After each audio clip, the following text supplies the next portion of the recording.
We just wait. Oh, yeah. There is some.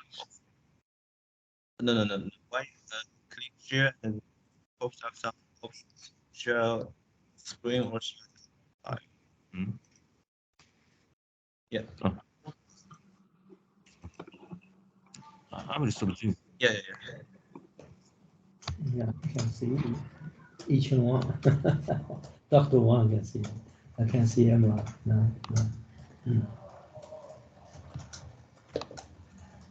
We all No. I think we haven't started. 14 people now. We should around 30 people.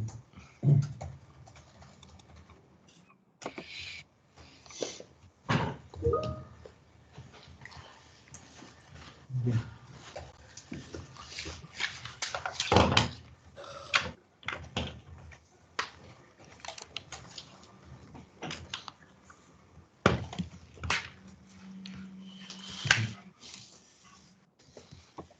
You can use the power. Yeah.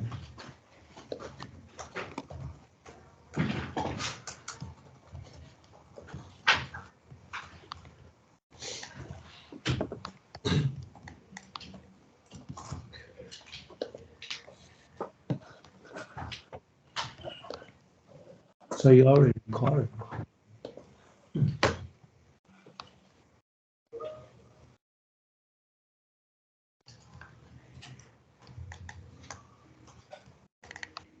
Yes, it's recording. Yeah. Sorry about that. Yeah. Unfortunately, the host company don't have anybody show up, so we need their authorization, to share screen. Then we decide we just change it to the second way. We say we use the Microsoft team for this workshop. But anyway, we don't have many people. We survive by 30, something like that. 30 people. So please need to.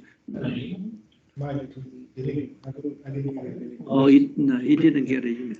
Sorry, we paid. Just wait for a few minutes, so we get more people. Then more people to log in.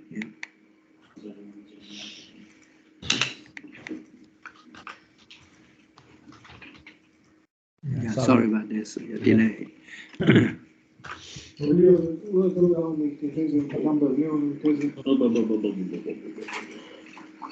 Yes. I think it's using the password and the number. For Teams, it doesn't have that. You don't need it. Yeah. I've been a doctor. One is online as well. You just try to tell your colleagues and Dr. Lee as well to use the Microsoft Teams. Yeah. We cannot use Zoom because the host doesn't give out authorization to share the screen. So we have no way to show the in-person meeting. We cannot share the screen. Sorry about this, for this delay. But fortunately, I really prepare everything. So.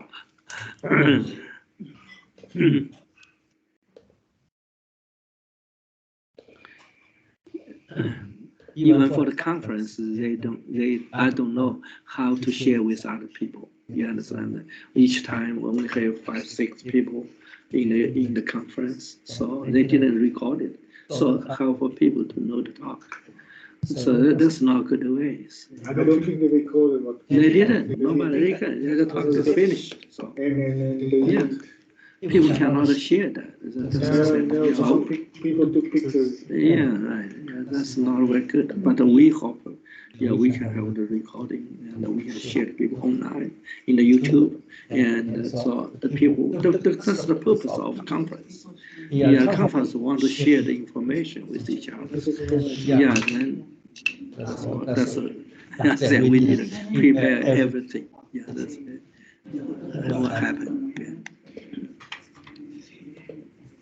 Oh, if you need charger. I have it in my room. I can. Does it use Type-C?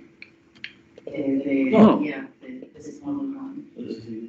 Oh, yeah, not now, but. No, you can no problem to see that it's on the screen. No, for my talk, I mean. Yeah, right. It's okay. That's for online people. Yeah, And then we will put the recording in YouTube, so everybody can look at it. We don't have anything secret or something like that. So that's for the you public use. Yeah. We got more people now. We still. Dr. Wang's here. Yiqian Wang is here. I cannot hear you. Dr. Wang. Hello? Hello? No, you cannot hear me. My microphone is on. I can hear you, but Yeah. No, I'm not on the screen. No, sorry about that. Okay. You can hear me. Okay. And then. Yeah. Dr. Wang here? Yeah. hello? Yes. Dr. Wang, yeah. Try. We wait a few minutes. Try and to help other people, online people, to open the Microsoft Teams instead of Zoom. Sorry about this. I see. Be nice. Yeah. Also, talk to the Dr. Lee and his colleagues. I think. Yeah. We have more people, but it's 8 now. Yeah. It's 18 people. So we just wait a few minutes to start. Excuse me. Could you help me to display? Could you help me to display? Yeah, maybe This one? Into Zoom sharing screen. No, Teams. I think you are sharing. You are share. sharing. Yeah, share. We can see, but we need to share that. Yeah. Also. Yeah, Yeah, you can. I can no, see. but what we see is the presentation. Yeah, mode. yeah. You can see your talk. Dr. Wang is the co-chairman. Dr. Wang's here. You have to turn off two screens. So Yeah. Dr. Wang here. I can't read. No, But you you can turn it you off mute. two screens. Do you hear me? You mute. Yeah. Dr. Hello? Wang's here. Yeah. Okay. Yes. So can we start? We. Yeah, that's fine. Of course. We can start.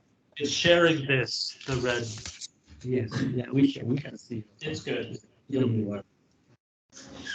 you can see. You just No, leave one microphone in the If you room. share the other screen, I think. Yeah. I just. Who's that? Yeah, we just keep the microphone. Right? Well, I can use it. Oh, then it's fine. Use it. Well, can I say? Well, you get that. Turn off the speaker. Speak as well. Sorry about that. Okay, that's good. Okay, just use it. Well, I think, how to say, good evening. But in China, maybe good morning. So the good evening. So I'm sorry for the delay.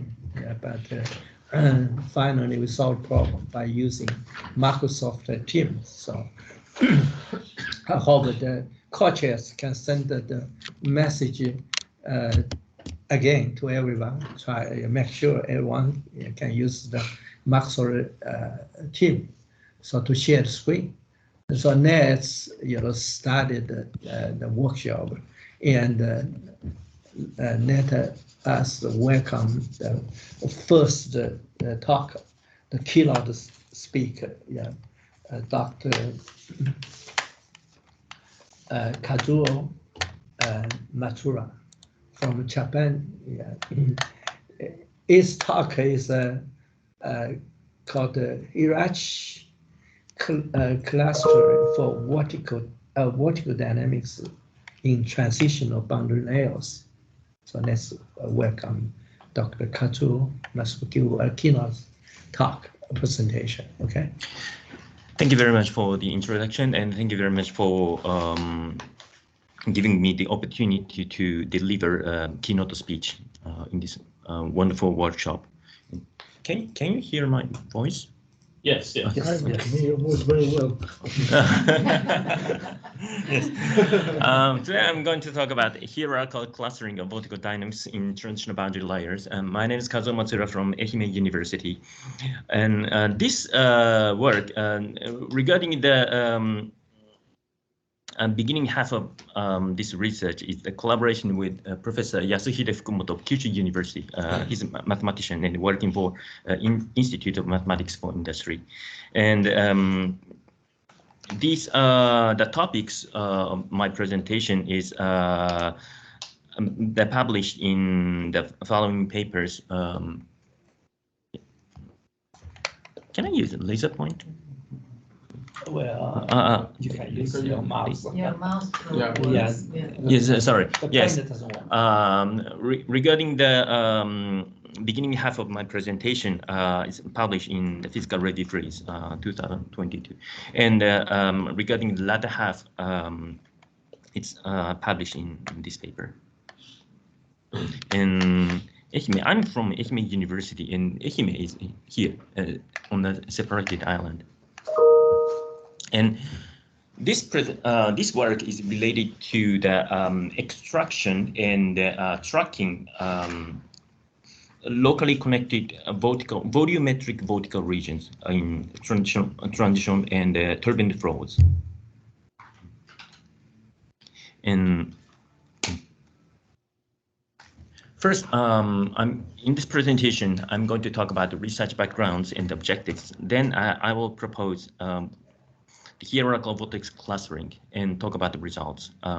In this proposal, there are basically two cases under this framework. One is the unidirectional clustering. It's a special case of the hierarchical vortex clustering. And the other is the omnidirectional clustering. It's a clustering, vortex clustering for general vortices. And the method is basically the clustering is the clustering of the positions of the points, but the position in CFD and computational results have the information regarding the mathematical terms on which the partial differential equations are discretized. So by clustering the points, we can cluster the mathematical terms, dominant mathematical terms, and define it on those these points. So we can do the functional clustering, and we can also propose a functional clustering. And after that, after proposing the hierarchical vortex clustering method, I will talk about future directions regarding the coupling the present method with Liutex. It's a precise measure for Vortex. And finally, I will summarize my presentation. When we do the, this is the computational result of the direct numerical simulation result of laminar turbulent transition under Mach number 0.5. And when we do the computation simulations and visualize vortices by ice surfaces, we can identify and we can have numerous vortices. But it's convenient. Basically, it's very convenient to use ice surfaces, but important physics are hidden in the ice surfaces. So in order to understand what's happening regarding vortex dynamics, we need to do a further analysis removing hidden in the ice surfaces. So we need more the additional method to do the further analysis.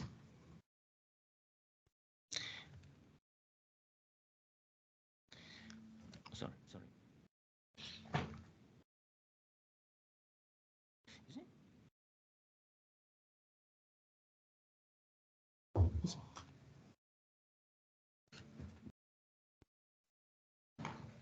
Missing. Sorry.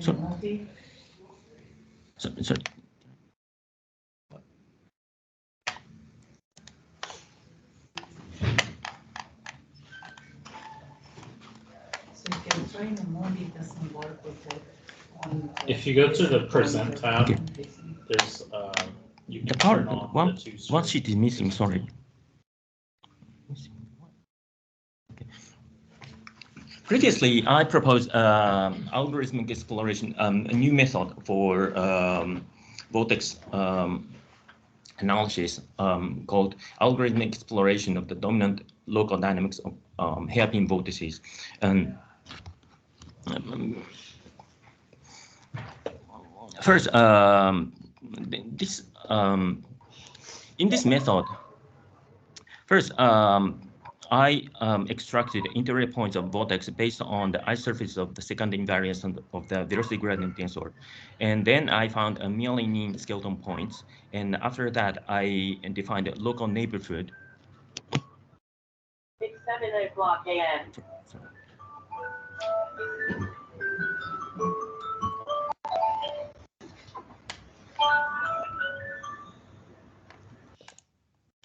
Sorry.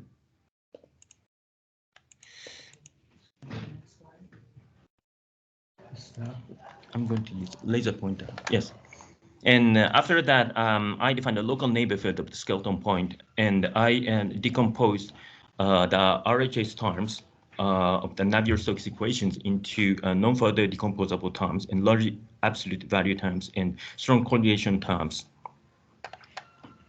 And these are for the analysis for analyzing the dynamics of the very general hairpin vortices in transitional boundary layers.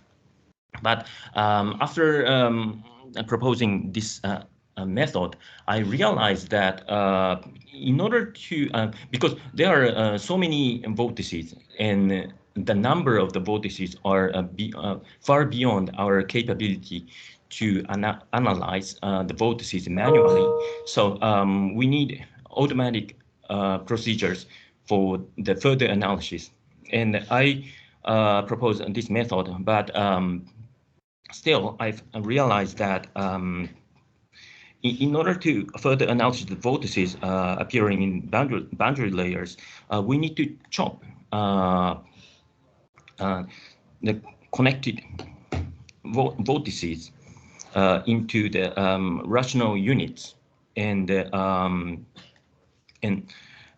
then after that we can we can analyze the boundary layers automatically successfully. So we realized we need to chop the connected structure into the rationally separated groups for the automatic analysis.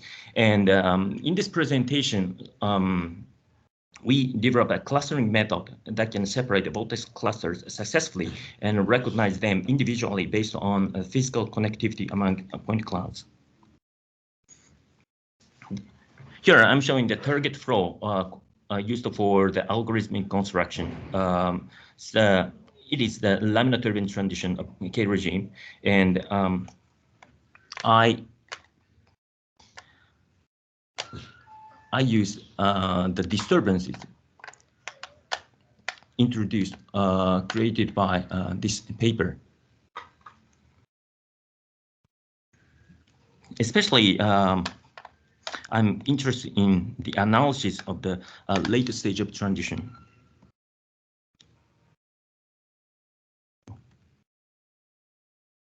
The target image of this proposed clustering is here. I'm showing the target image.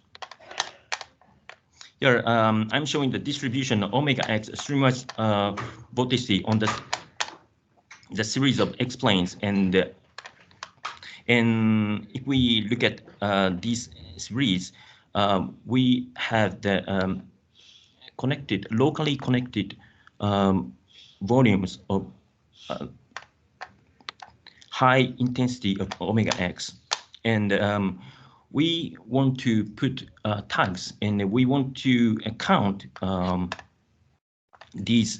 We want to extract and count these high volumetric regions. And these regions have the information of the location of the points. So if we can put tags on each members, we can and if we can separate these members into each group, we can get the information of the mathematical properties of each group separately, and we can automatically we can do the automatic analysis of the vortices appearing in the boundary layers. And after extracting each groups, we want to we want to introduce the skeletons, which is the mean it's the born of these groups, separated groups, and these are our target. And in order to achieve that goal, we propose unified hierarchical clusters and its subsets. And we especially introduce P cluster. Here, P stands for proto, sub, super, and hyper. And the proto cluster is a point is a point which are extracted by some criteria, like the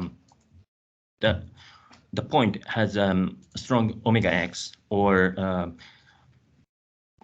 the velocity gradient tensor on this point has one real axis and two complex conjugate.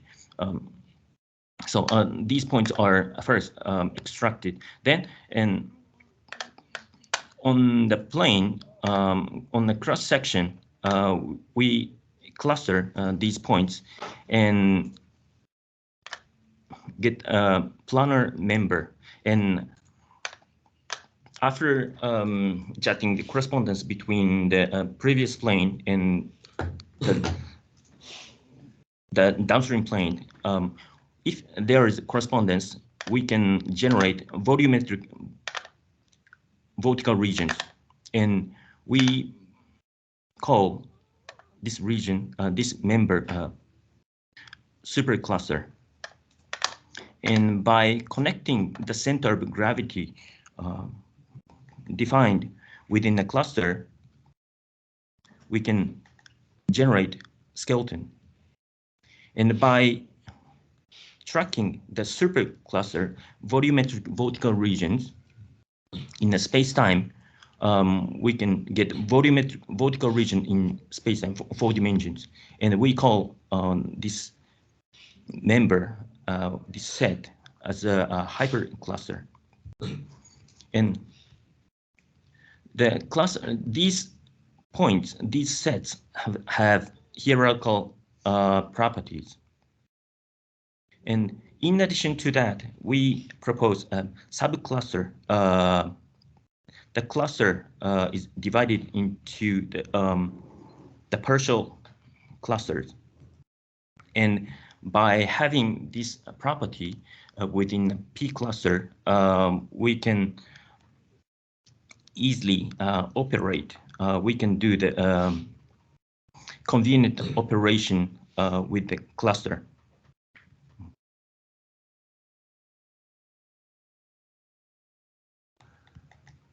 Under the framework of hierarchical vortex clustering, we propose 2 cases of clustering. One is unidirectional clustering. In this special case, we conducted 2, we did 2,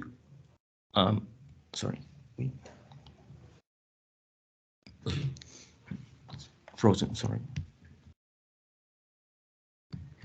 We did these procedures. First, on each X plane for and the region of large magnitude of the streamlined vortices are divided into some clusters. If we look at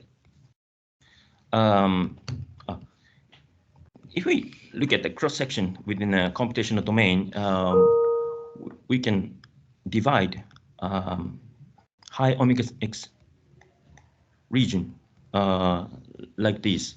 So we can divide the vertical regions. And by considering correlation between each cluster on two successive Jth and J+1 plane, we can connect these clusters into the streamwise direction, and we can generate the volumetric vertical regions. And we can get more higher group. We can generate more. We can generate higher group.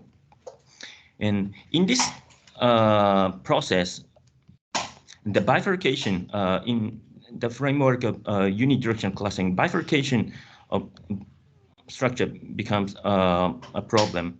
And in that time, for example, on the Jth plane, there is one cluster, and on the J+1 X plane, if there are two clusters, we will divide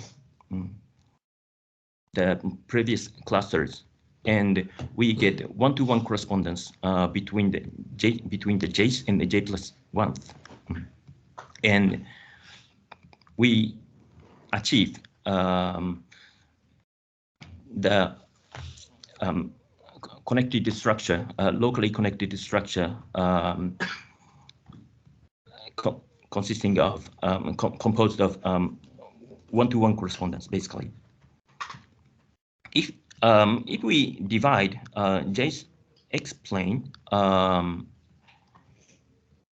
corresponding to the J+1 plane, new bifurcation takes place between the J-1 plane and J+ J plane. So we successively divide the upstream cluster until the boundary. So we conduct a backward propagation. And after doing this kind of operations, we finally get one-to-one correspondence. We get one-to-one corresponding structure.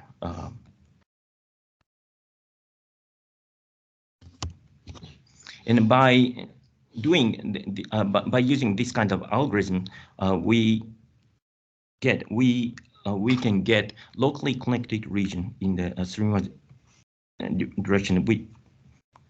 We call these locally connected region as super clusters, and we call the mean location of the supercluster as skeletons. So here, red thread are from the positive omega x. Blue threads are from blue skeletons are from negative omega x. So like this, we can identify the locally connected volumetric vertical regions within the boundary layers in terms of unidirectional clustering.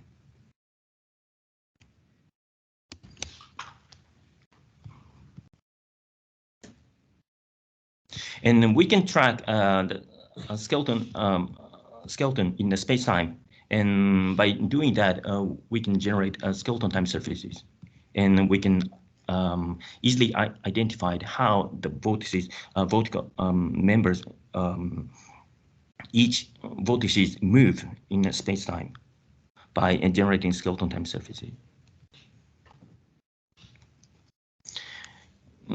Vortices are not always one directional. but generally speaking, it's a three-dimensional. So I extended the previous method to three-dimensional.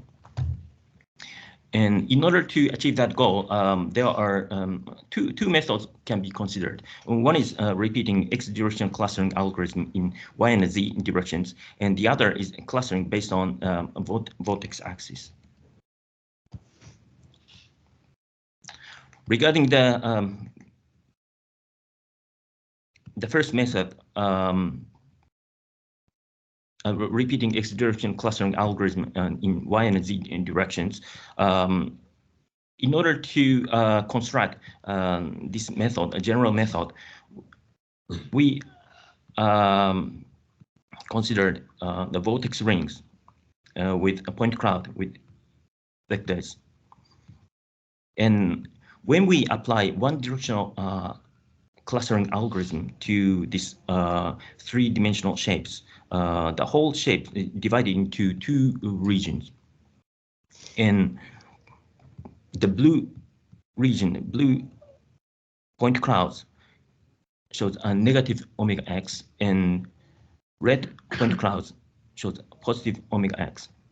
And if we conduct y and z clustering, we can get these kind of divisions. But anyway, by considering the overlap between them, we can reconstruct the whole shape. So we can pick up, we can extract the three-dimensional volumetric vertical regions by this method.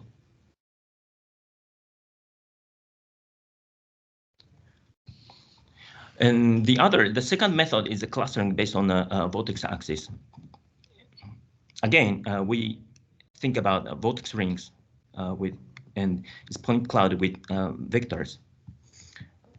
We get first we extract the points by arbitrary vertical criteria, like the velocity gradient tensor have one real axis and one real eigenvalue and two complex conjugate eigenvalues, and we get points.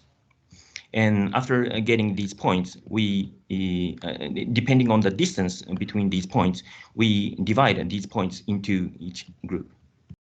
And after getting them, after evaluating them, the central locations, we get skeletons like this.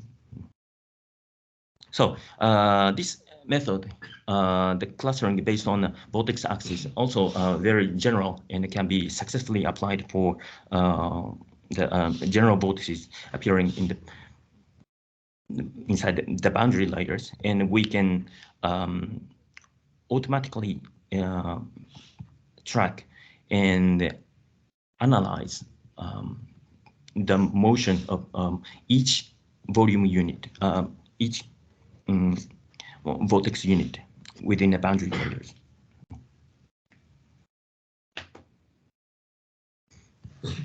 The clustering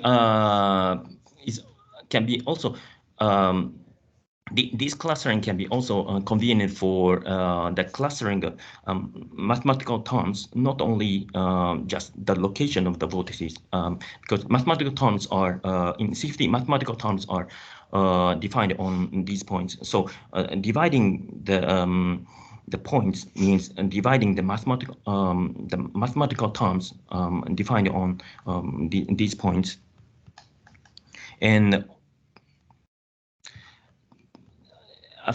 after evaluating the dominant terms on these points, we can then recombine the high contributing terms, and we can get information what kind of mathematical mechanism, what kind of vortex mechanism is working on each point, and by collecting the similar points with similar mathematical terms, we can cluster and divide the mechanism from them in terms of the mathematical terms, and we call this clustering functional clustering. And these are the proposal of hierarchical vortex clustering.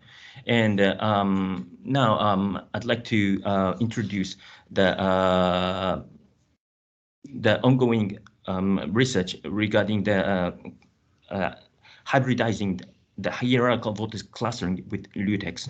What is the laminar turbulent transition process? These are the ice surfaces extracted, drawn by drawn using the major Liutex. So in these flows, we can get separated group. So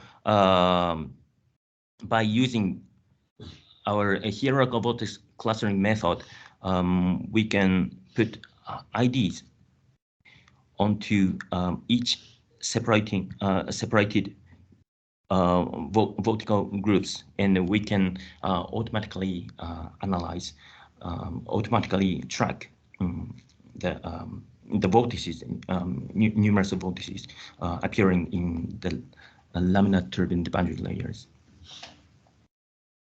The next application is the ring tone. It's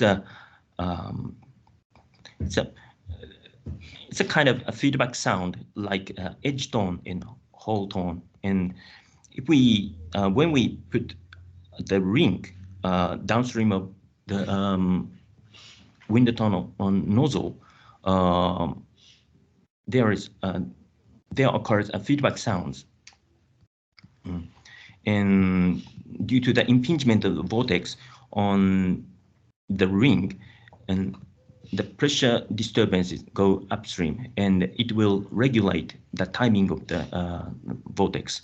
And so a certain frequency of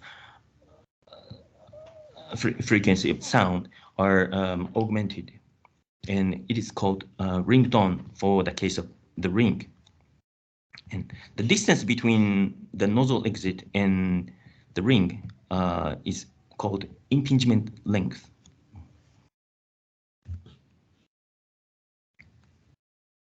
And we conducted both safety and experiments, and for the experiments, jet speeds are varied for 5 to 15 meters per second, and impingement length are varied for 20 to 40 millimeter. And sound is measured by a microphone and sent to the PPC for spectrum evaluation.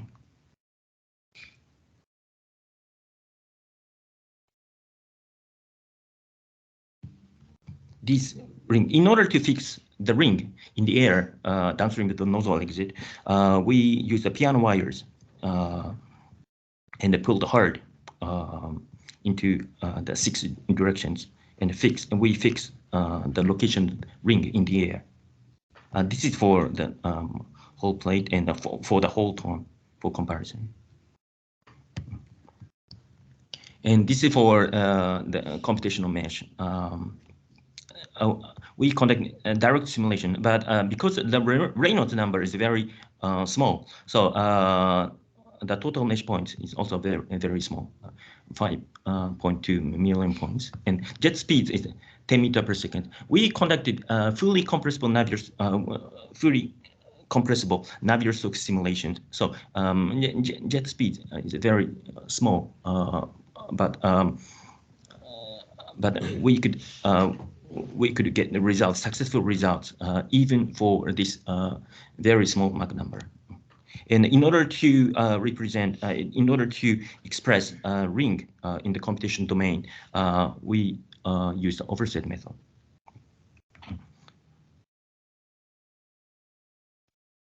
I would like to show the movie because I brought the movie.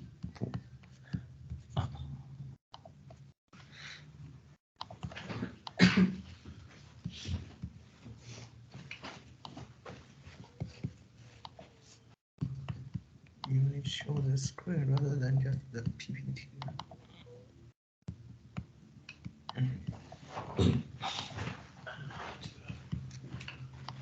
I think you are not just showing the PowerPoint, so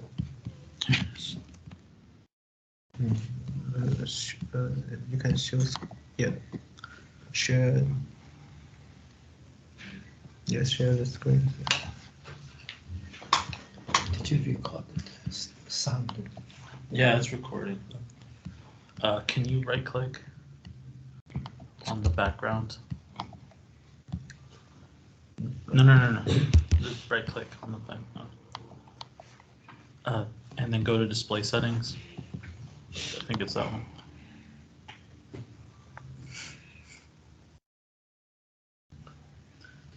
And then click that.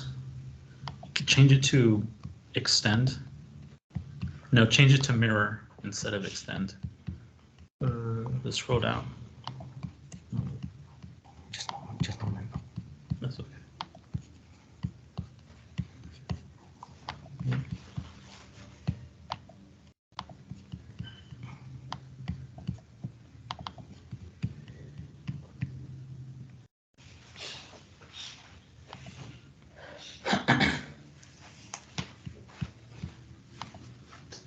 We can see, but the TV cannot. It's not compatible. Yeah.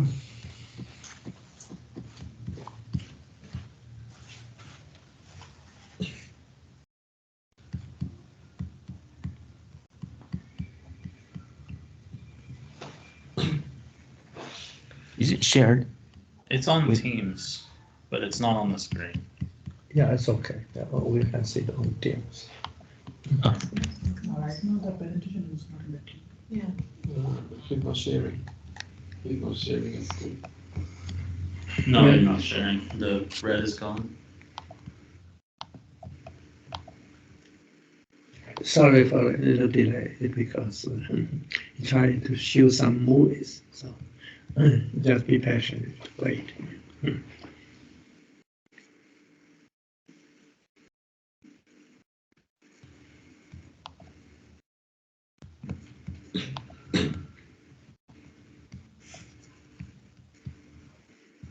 Sorry about that. Go to the settings again. Yeah, we can see the movies. But not for the TV. Okay. Yeah, this is an experimental visualization of the ringtone, and from the flow is from the right to the left, and this is a round jet visualized by the smoke and the laser sheet, and the vortices are generated around the jet due to the shell layer instability of the jet, and so vortices are very important, and the impingement of vortices. So identifying vortices in the flow is very critical for understanding the mechanism of the ringtone. And previously, we found it's a driving mechanism. It's the interrelationship between the mass flow through the ring and also the vortex impingement and pressure propagation, propagation of the pressure from the ring to the upstream, like the nozzle exit. And so these three factors,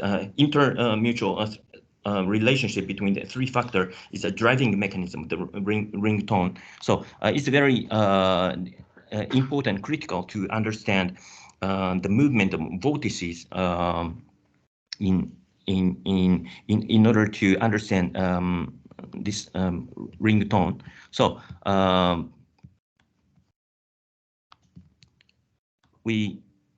sorry.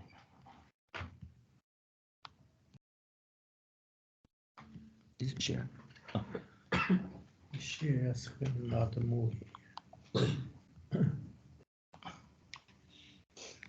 And so we did a computation, and vortices are generated like this. This result showed a distribution of omega x on the axisymmetric plane, and the red region is high omega y, and blue region shows negative omega y. So by using hierarchical vortex clustering, we can get these vortex vortex movement, but vortex behaviors. But if we combine the Liutex with the present hierarchical vortex clustering, it will it will enable the understanding the ringtone mechanism and more. And so we are trying to hybridize the present hierarchical clustering method with the Liutex. And I'd like to summarize my presentation. A new hierarchical clustering method for volumetric vertical region is proposed.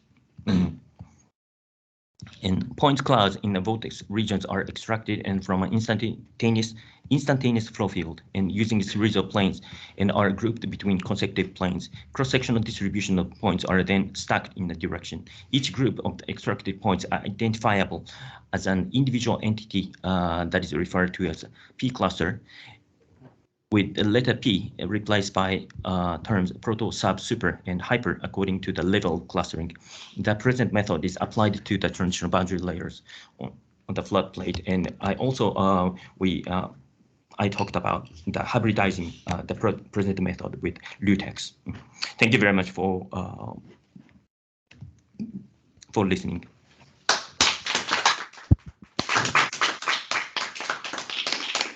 Thank you very much for your talk. Nice talk. Any questions? Question from the audience. Okay. There's a hand in the audience. Yes.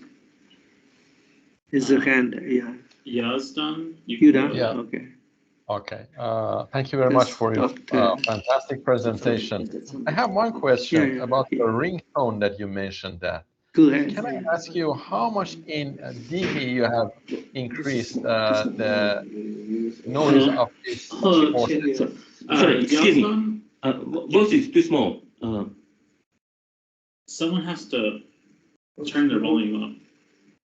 You mean I turn the microphone off? Your speaker needs to turn it up. Mute everything. Yeah, mute it. And then turn your volume up on your speaker. Go to speakers. Yeah, the speaker you should have. Yeah, mute your microphone and turn. No, your you speakers have. up. Yeah, This one. yeah, the speaker. Yeah. Yeah. 100%. No. 100%. But I can't hear his voice. Okay, you can go ahead, Yazdan. Okay, one more time. Fantastic presentation, I should tell you. But one thing I want to ask you is that how much in dB you have increased the noise of the system?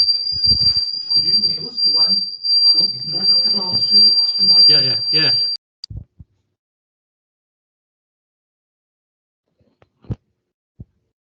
Did you hear what I mentioned?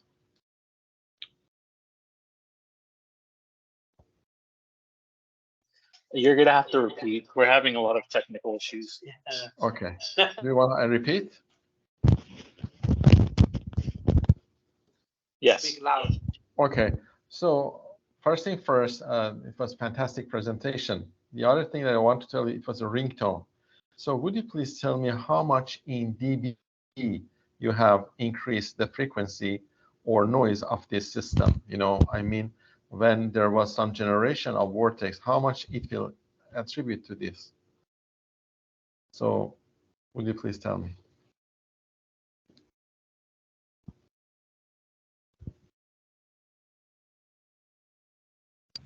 Can you hear me? 20 dB. 0.8 dB?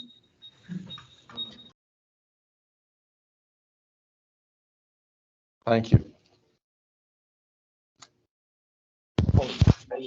Yeah, 20 dB. Oh, 20 dB, yeah.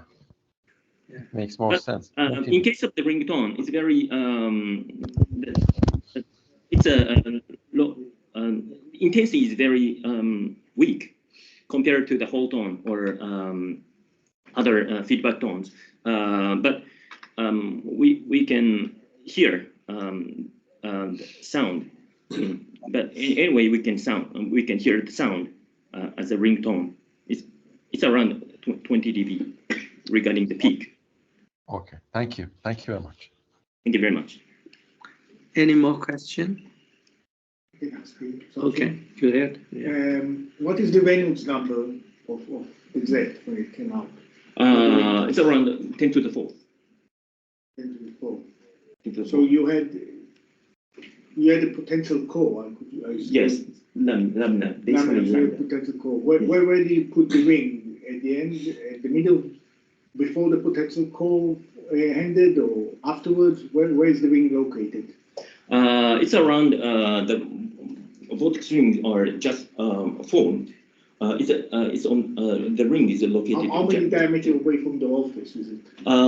It's one diameter. So it's you still have the potential core. So the location is very important. The upstream, the laminar flow goes through the ring, but after locating the ring, get more downstream locations, the shear layer instability, and we can get vortex rings. It's a beginning birth of the vortex ring at the ring. But after placing the ring, more and more downstream the nozzle exit flow becomes turbulent. Yeah. So the sound it becomes very weak. So there is an appropriate range of the location of the ring. Yes. So it's just the birth of the vortex rings around the jet shear layers. Any more questions from this room? Yeah. Do you have questions?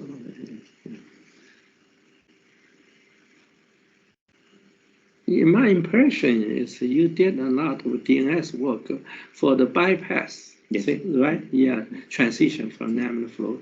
Yeah, that's very interesting. So yeah, you didn't report, did you? No, not reported here, right? Yeah. And I don't understand what omega is. Omega is vorticity? Omega, yeah, vorticity. So. Stream of vorticity. Omega X is what is omega and then vorticity. What is it? Okay, yeah. I think, yeah. Sorry. Omega is bold omega is omega vortex vector. Vortex vector. Okay. Omega is a vortex vector. Yes, omega X is X directional component of the vortex vector omega. Omega X is a one scalar. Yeah, vorticity is vector. Vorticity vector, yes. Yeah, vorticity is vector. So your omega X is the omega, is the vorticity, the component in X direction. Right? Yes. Okay. Yeah. Okay. Go ahead. Any other? Yeah, go ahead. Very interesting work, by the way. I have read your paper before. I didn't realize that you are the person who wrote that paper.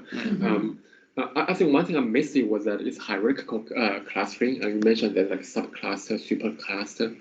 Could you just explain a little bit more on, for example, my understanding, one level of cluster will correspond to individual vortices. Mm-hmm. Then do the higher level clusters correspond to the clustering between vortices, larger structure between vortices? Mm-hmm. I see. I'd like to use my PowerPoint.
Can you see my slide? Yes. Oh. Yes. We can.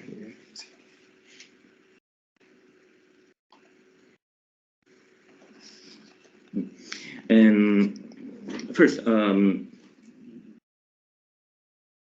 a standard volumetric vertical region corresponds to the supercluster. And if we cut this volume region by a plane, for example, by a plane of the mesh, we think about a cross section. We get the planar cluster of vertical points. Yes. And it is called a cluster. I see. And the most primitive the member is just a point as a grid point, and extracted for the criteria that the point belongs to the vertical region or not. So the cluster is a two-dimensional, and the supercluster is a three-dimensional vertical region. And hypercluster is because volume region sweep in the space-time sense. So the space-time volume will be generated.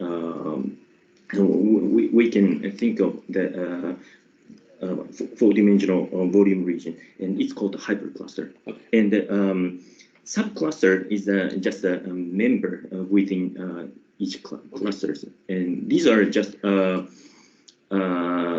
gathering of the points, and which have the hierarchical clusters. We can cut, we can divide each set into any preferable the members of the point sets. So we call each partial cluster as a subcluster.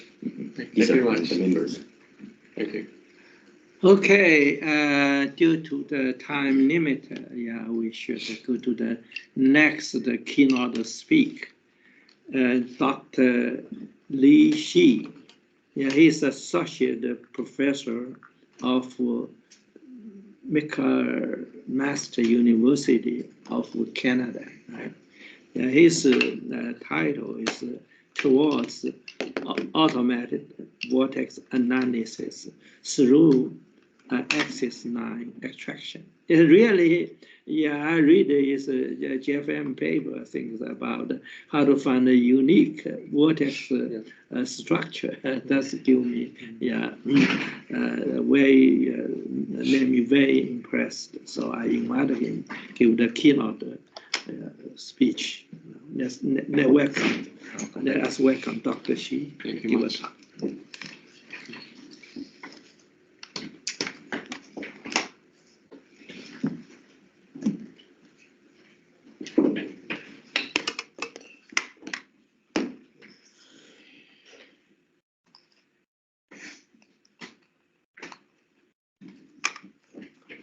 Okay, step one, I will try to project.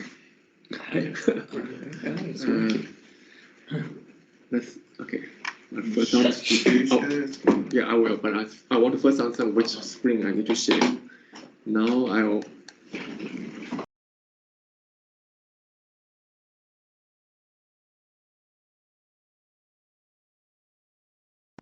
mute myself.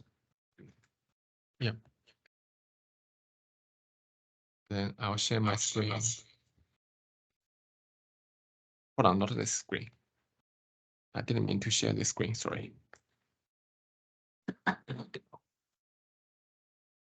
Oh, this screen, yes, here we go. All right, can you hear me well?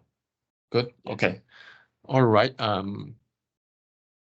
actually, there's one more step I need to do, which is what Dr. Maxwell was trying to do, which is turn on the pointer. Oh, I think it's here. Here we go. I can't really see. Oh, here we go. I think this is turn on the pointer. No, this is highlighted. Let me try another. Where's laser pointer? Okay, I got it. All right. Okay. Thank you much. Thank you, Dr. Liu, for the kind introduction, for the invitation, and for putting together this great event. And thank you very much for the opportunity to share our research, as well as for me to learn from what everyone else is doing. So my name is Li Xi. I'm associate professor at the McMaster University. I'm in the chemical engineering department. Actually, it is very. I was just saying that before we started, I was just saying that it's very unusual to see a chemical engineer studying turbulence, let alone vortex. So I kind of share a little story about how that started. If you missed that, you're welcome to check the pre-recorded the recorded video of the discussion we had before the meeting. Also before I start my presentation, I apologize first for all the speakers tomorrow because I will be on a flight back to Toronto tomorrow night, so I'll miss tomorrow evening session, but I'll join everyone on Wednesday as well. So with that, I'll just get started. I always include this slide whenever I give a talk out of Canada because especially when I travel to the United States, people in the United States think of Canada as a very big blob that cannot be differentiated inside. Even worse, it's a big, cold, dark blob. So McMaster University is located in Southern Ontario. So the capital is a little small here, but here is Toronto. This is Toronto here. This is the East Coast of the United States. You can see New York, Philadelphia. This is Detroit. This is Niagara Falls. So if you draw a band from Niagara Falls around the lake, then make a turn toward Toronto, you can draw an area that looks like a horseshoe. This is often called the Golden Horseshoe area in Canada. I don't remember the numbers, but a very big share of the Canadian GDP is produced in that area.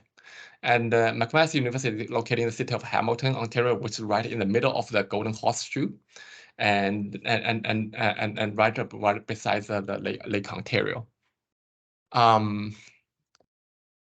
So my talk today is also on vortex analysis. Actually, I share many very similar interests as Dr. Matsura, who has introduced his great work in the previous talk, but we use a slightly different approach. Dr. Matsura uses a point cloud-based approach, whereas we use a point-by-point center point-based approach. So the motivation was for us turbulence researchers, we are blessed with direct numerical simulation, which is capable of producing really high fidelity turbulence data. And the tool has been around for more than 30 years. Obviously, it's getting better with larger computational power. But the challenge faced by direct numerical simulation is that even though they give you very reliable representation of realistic turbulent flow, the simulation result you get is as complicated as the realistic turbulent flow is. So you have all access to the detailed flow field. You have all access to every single fluctuation in the turbulent flow field, but you still don't know how to properly distill a physical picture out of it. Over the past and we know that we often try to come up with a narrative regarding the turbulent dynamics around the evolution of vortices. That's why we are all gathering here in this workshop. But over the past 2-3 decades, very often what we will do is that we will run direct numerical simulation, and we will apply one of the vortex definition, vortex identification criteria, which by itself is a science, right? And I'm sure Dr. Liu will talk about that in his next talk. No. but every method. Yeah. But we will certainly learn a lot from this workshop. I'm not giving any preference regarding which criteria we are using. I picked 2 criteria here just because everyone knows what that is. And we are basically you apply one of the criteria and we will try to turn the velocity field into a vortex field. Then you can get a very nice visualization of vortices in your simulation results, right? The next really builds a lot on the physical intuition of the researcher. That you have to comb through all the images, and you have to try and come up with a conceptual model that can make sense about the evolution of vortices.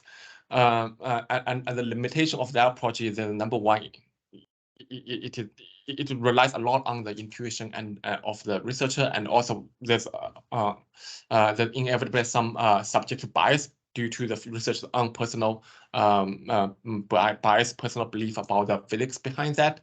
But also it is a very slow process because you are just generating so much data. It would be nice that if we can have a computer program that can automatically go through the the simulation result coming from the numerical simulation, telling us how many vortices there are, what are the different type of vortices, where they are, and what they are doing. The challenge here is that even though that maybe it may seem obvious to a human eye that okay, we have one vortex here, we have one vortex there. For the computer, it just see a continuous field, right? You only have a scalar field of Q or any other vortex identification criteria you are using. It doesn't really give you a sense about the individual identity of vortices, let alone try to analyze them.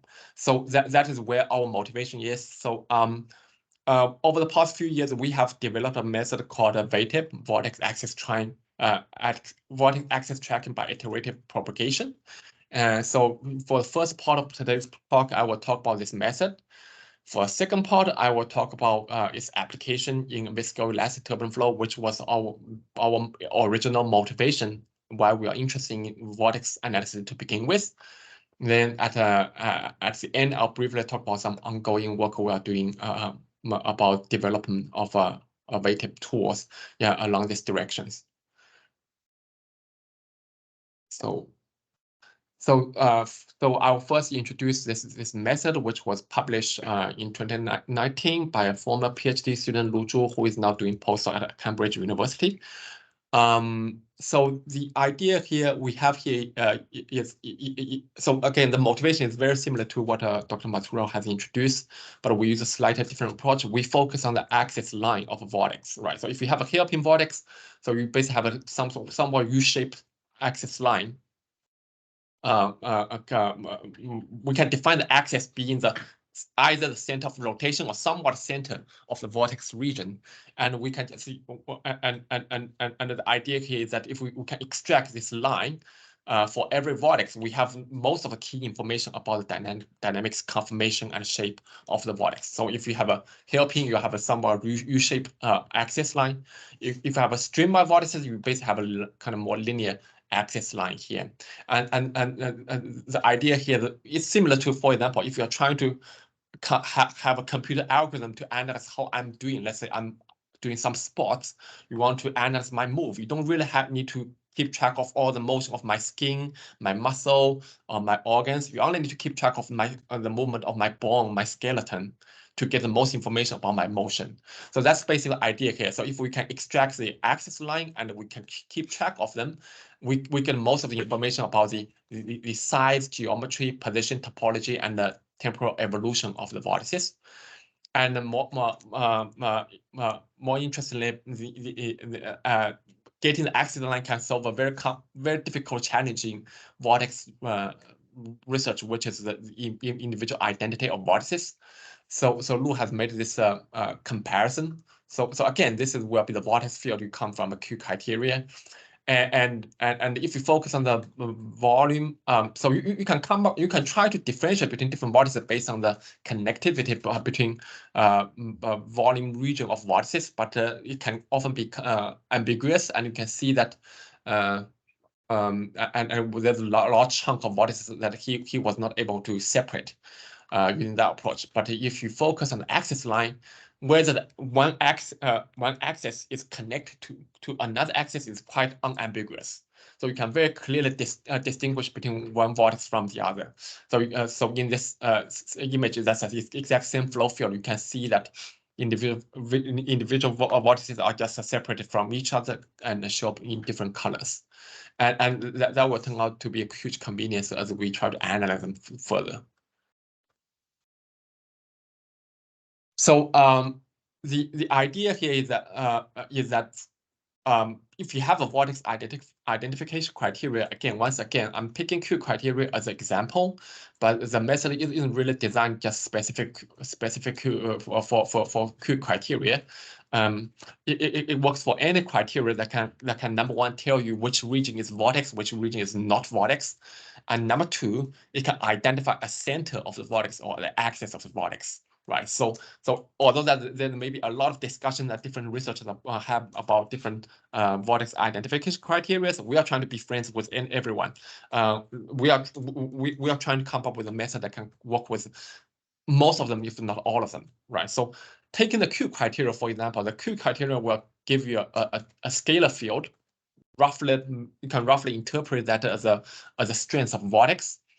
And let's say if this is just the one isosurface of a Q criteria, near the center of the isosurface, you'll have very high Q values that correspond to the center of vortices. Whereas as you move towards the edge, then you have lower Q values, right? And once you're below certain threshold, you no longer consider that to be a vortex anymore. So what we are trying to get is we're trying to get a center line of this vortex, right? So if we try to cut the vortex into different planes, then within every plane there must be a local maximum point of Q value. We just define that to be the access point.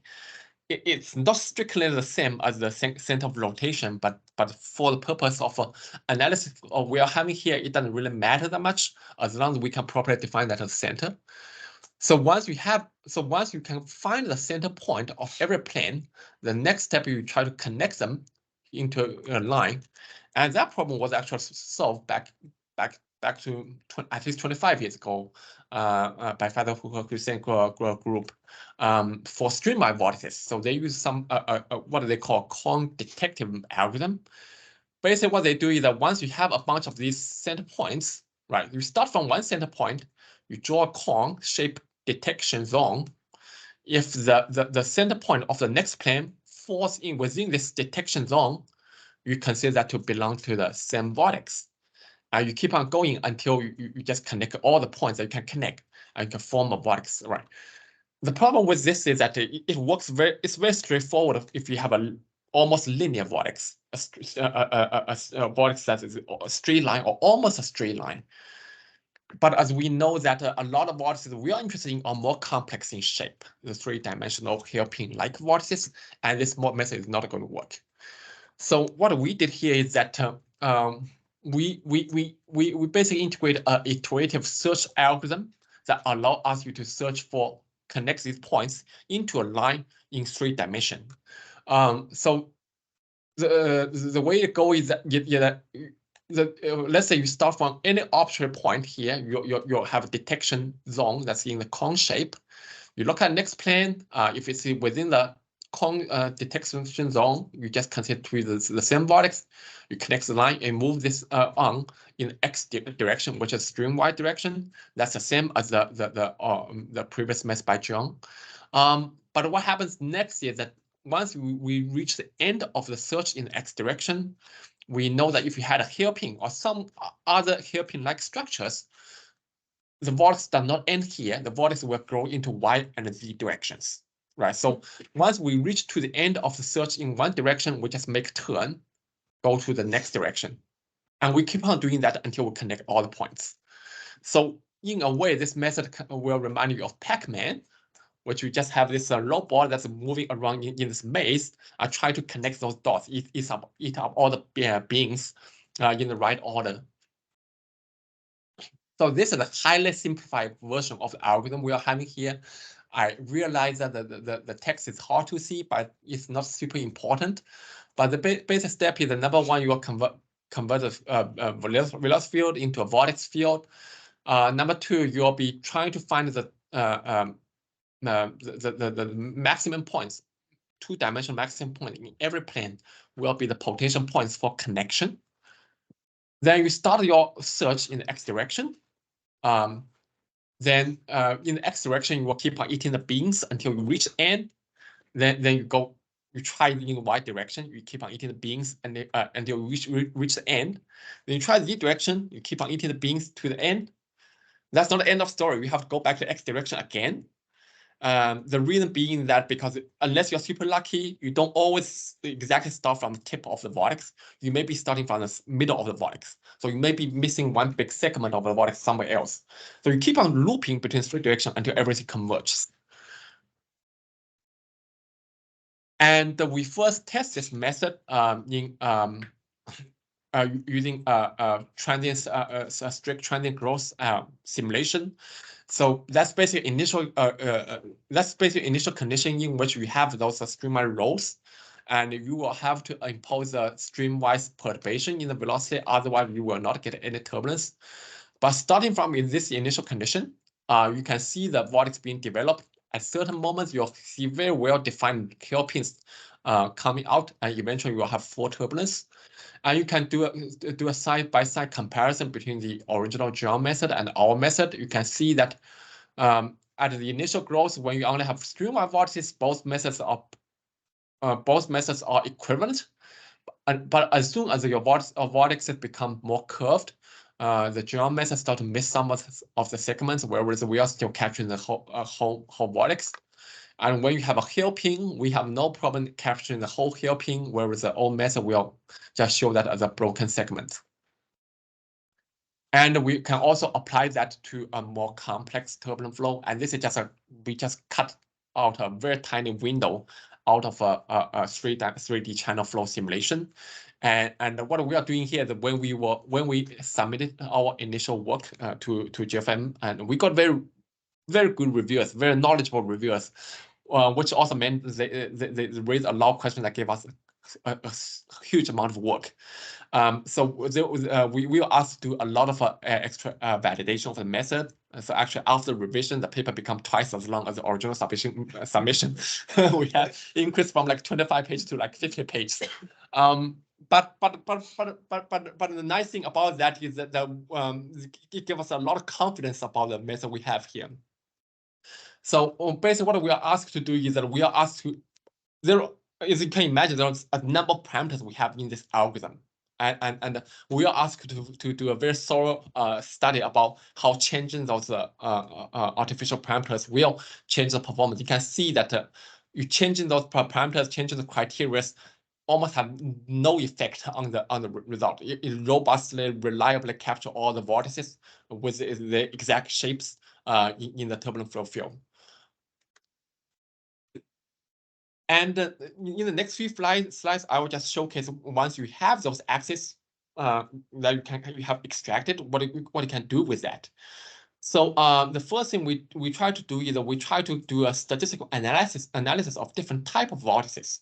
So we dive into the vortex axes that we have extracted. We can roughly divide them into a few types. We have streamwide vortices. We have well-defined hairpins.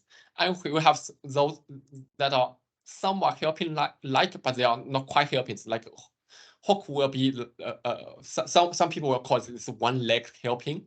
Then we may have three-leg hairpin. We call this branches, and there are different branch vortices here.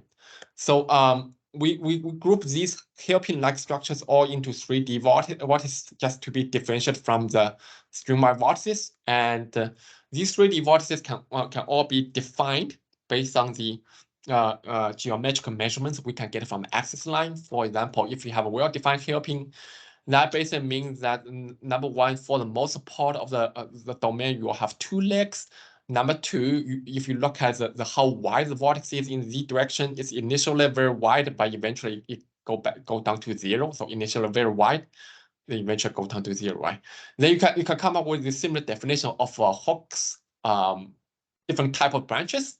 So we come up with definitions, then that can allow us to go through the axis lines we have extracted. That can allow us to classify all the vortices we have into different categories. So these are the basic different categories of vortices we got from friction Reynolds number 400, which is not super high. That's channel flow. And you can see that we do have a number of very well-defined hairpins, but that's still relatively small compared with those more hooks, which is like handicapped hairpins, or the branches, and fragments are just those vortices that are too small to count. And we still have a large population of streamline vortices. And we can look at the variation of different type of vortices with increasing Reynolds number. You can see that at the increasing Reynolds number, not surprisingly, the fraction of streamline vortices are decreasing, whereas the fractions of all three-dimensional vortices are increasing. And we can also try to do analysis on the conformation of the vortices. So what we are doing here is that, let's say we have a vortex, we just measure the y direction, which is the wall normal direction of the position of its leg versus its head, right? And the idea here is that if the vortex is lying flat, the leg will be found at its almost same position as the head. Then you, so this is basically, this is basically the head position versus the leg position, right? So if it's a flat lying vortex, then you'll find the vortex the distribution found along this diagonal line, right? But on the other hand, if the vortex is lift up, meaning the head is a lot higher than the leg, then you'll find the vortex going along this direction, right? You will have a very low leg position, but a very high head position, right? So for string-wide vortices, you see both behaviors. There's a very high concentration near the diagonal. Those are flat lying string-wide direction. But some of the string-wide directions are lifting up. So you can see this band extending this direction. Whereas all the hairpins, branches, and hooks, those three-dimensional vortices are all highly lift up, right? That's not surprising. And that's the same for both very super low Reynolds number, a kind of higher Reynolds number here. And a last thing we did is clustering of vortices. So we are actually talking about not the clustering. It's slightly different than the terminology that Dr. Maswell was reading. We are looking at the clustering between different vortices. So we are looking at the cooperative dynamics between vortices. So once we had the axis line, we extracted from VTIP. What we did is we used one of the machine learning technique, DP scan, that can allow us to find the clusters formed by these vortices. And this is just one of the parameters we use in DP scan. If you're interested in how do we choose this parameter, you can go to details that we discuss in the paper. But if you choose the parameter properly, what you find is you can find well-defined clusters formed by vortices. And we test that for different Reynolds numbers. Very interestingly, you get a very consistent size of those clusters. Those clusters are all in the range from about 500 to 1500 wall units. So that's also about the same size that was of large-scale motions that was proposed by Andrew and co-authors. So that's again, this is a very preliminary attempt. So we are not trying to draw any conclusions here, but that is very promising that the clustering analysis is trying to find some evidence of the large-scale motions. So that is just a quick introduction of the method we are developing and a quick demonstration of what its capability. Then in the second part, I'll talk about how we are using that to help us to do some physical understanding of a turbulent flow question, again, done by the same PhD student. Actually, this PhD student, Lu, is super productive, and I think he himself like counts 3 PhD students to me. We applied VTIP to study viscoelastic turbulent flow. And this is what actually my original motivation of why I got interested in turbulence in the first place. Actually, in North America, there's this kind of unwritten rule that usually for someone studying turbulence, usually it's mathematician and mechanical engineers who would study Newtonian flow or turbulence and of Newtonian flow, whereas the chemical engineers are kind of calling into turbulence of non-Newtonian fluids. That's where we started. The reason we are interested in turbulence of non-Newtonian fluids is a polymer dry adduction, turbulent dry adduction phenomenon caused by polymers. That's a phenomenon that was first discovered more than 80 years ago now, in the 1940s. So basically, we know that if you have a turbulent flow, you're going to have much higher friction factor than a laminar flow, right? That's just turbulence. That means that for the same pressure gradient, you're going to get a much lower flow rate in a turbulent flow than the laminar flow. But if you add a little bit of flexible polymers into the fluid, if you dissolve a little bit of polymer into water, for example, you can get a higher flow rate. You can get a very large reduction in friction drag. The drag reduction potency of polymer is really high. So basically, you only need the range of 10 to 100 parts per million of polymers. And in certain cases typically mean straight pipe or straight channels, we can get drag reduction up to 80%. So the reduction in friction factor can be as high as 8%. One of the most well-known engineering application is its application in Trans-Alaska Oil Pipeline System. And ever since I moved to Canada, I include this diagram, which is an application in fracking, that you try to get oil from the underground oil from behind the rocks. And the reason why you have this phenomena, as well as why you have all the kind of interesting phenomena in non-Newtonian fluids, is that it's because of the conformation or complexity of polymers, right? If you have a polymers at equilibrium, because of an entropy effect, polymers will show up as a random coil. It's a blob, coiled up structure. But once you have a flow, either strong shear or strong extension, you are going to stretch out the polymer chain, right? So the polymer chain is going to stretch out. And polymer does not like that, right? If you try to stretch out, same thing with snake. If you try to stretch out snake, you try to coil back by itself. So polymer will try to do the same thing. It will try to coil back, and by that, it's going to add stress to the fluid. That stress is going to cause a bunch of interesting nonlinear behaviors in the fluid mechanics. And you can measure the relevant importance of this effect by the so-called Weissenberg number, which is a ratio between relaxation time of a polymer versus the time scale of the shear. And what will so unlike Newtonian flow, you will be mostly interested in the change in dynamic with increase in Reynolds number. In polymers, we'll be at least looking at 2 dimensions. One is behavior with changing Reynolds number, one is behavior with increasing Weissenberg number, right? So we have a lot richer dynamics here. And that's why the understanding of vortex dynamics is super important here. You just have a lot more complex stuff going on here. So we again, with mechanical simulation, we focus on channel flow geometry.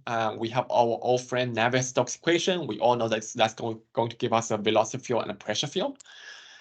The fixed polymer is captured by the Fini-Peak constitutive equation, which models polymer as dumbbells. That's a very simplified model, but it's going to capture the entropic interaction of the polymers when it is trying to retract and give you the polymer stress. And that it's going to give you a polymer conformation tensor. So you do get know how much polymer is being extended in the flow field from this simulation.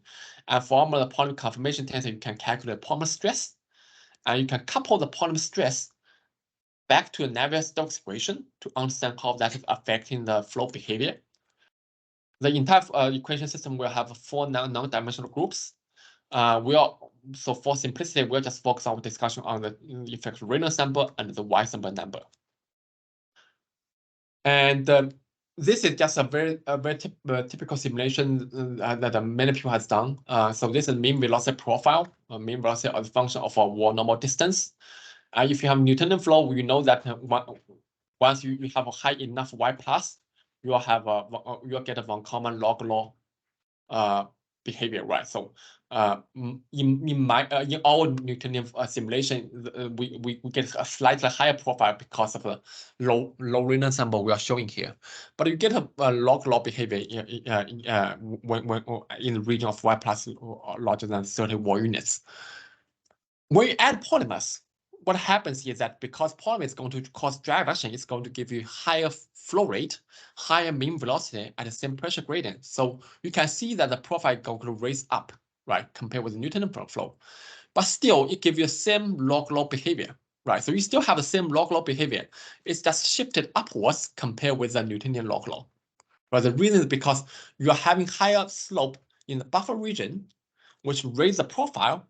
But once you enter the log law layer, it's still the same behavior. We call this LDR, low extent drag reduction behavior. Okay. Now, what's interesting here that if you further increase the polymer effect by increasing, let's say, Weissenberg number, you start to get a different slope. You have a so-called high extent drag reduction behavior. Okay, that indicates that there's something interesting going on in the log law layer as well. Again, before in the LDR regime, you have drag reduction, but that seems to be confined in the buffer layer. But in the HDR regime, it seems that there's something happening both in the buffer layer and in the log law layer. And eventually, your flow will converge into a upper limit called maximum drag reduction, which is a whole interesting phenomenon by itself. But I'm not going to get there today. So you can try to summarize the behavior we have. Okay, in the Reynolds number as a function for Weissenberg number diagram. And for the same Reynolds number, as you increase the Weissenberg number, you can go through initially no drag reduction, LDL low drag reduction, HDL high drag reduction, then maximum drag reduction. So there are a bunch of different transitions here, all with its unique vortex dimension, vortex dynamics. That's why we are so interested in coming up with tools to analyze vortex dynamics. So our focus today, we are focused on LDL, HDL transition just for the purpose of today. Okay, so we'll just focus on the LDL, HDL transition here. What I'm plotting here are the shear stress balance in the turbulent flow field. So the first plot you are seeing here is the viscous shear stress term. The second one is Reynolds shear stress. The third term is uniquely coming from polymers, polymer shear stress term. This first column here is the buffer layer behavior. So with the increasing drag reduction, you have a monotonic increase in the viscous shear stress, which is not surprising because your mean velocity is going up, the slope is going up, therefore the viscous shear stress is proportional to the mean velocity gradient, therefore it goes up continuously. Then nothing surprising. Reynolds shear stress is going down, that's because your turbulence becomes suppressed, not surprising. We have a continuous decrease in Reynolds shear stress. We have continuous increase in polymer shear stress. What is interesting is in the log-law layer. So initially, at a low level of drag reduction, there's almost nothing going on. Then at an LDL, HDL transition, all of a sudden you start to increase, right? You have a sharp transition between almost flat behavior versus a steep behavior. Same thing goes with Reynolds shear stress. At LDL, there's nothing going on. Then at HDL, you see a substantial reduction in Reynolds shear stress in the log-law layer. So the same thing goes with the polymer shear stress. So there's a sharp transition happening between LDL and HDL transition.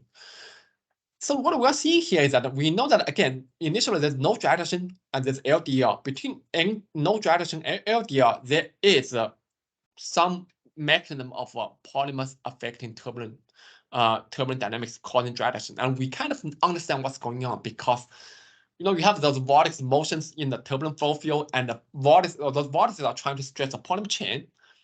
Polymer chains are trying to coil back, and that stress will try to resist the vortex motion.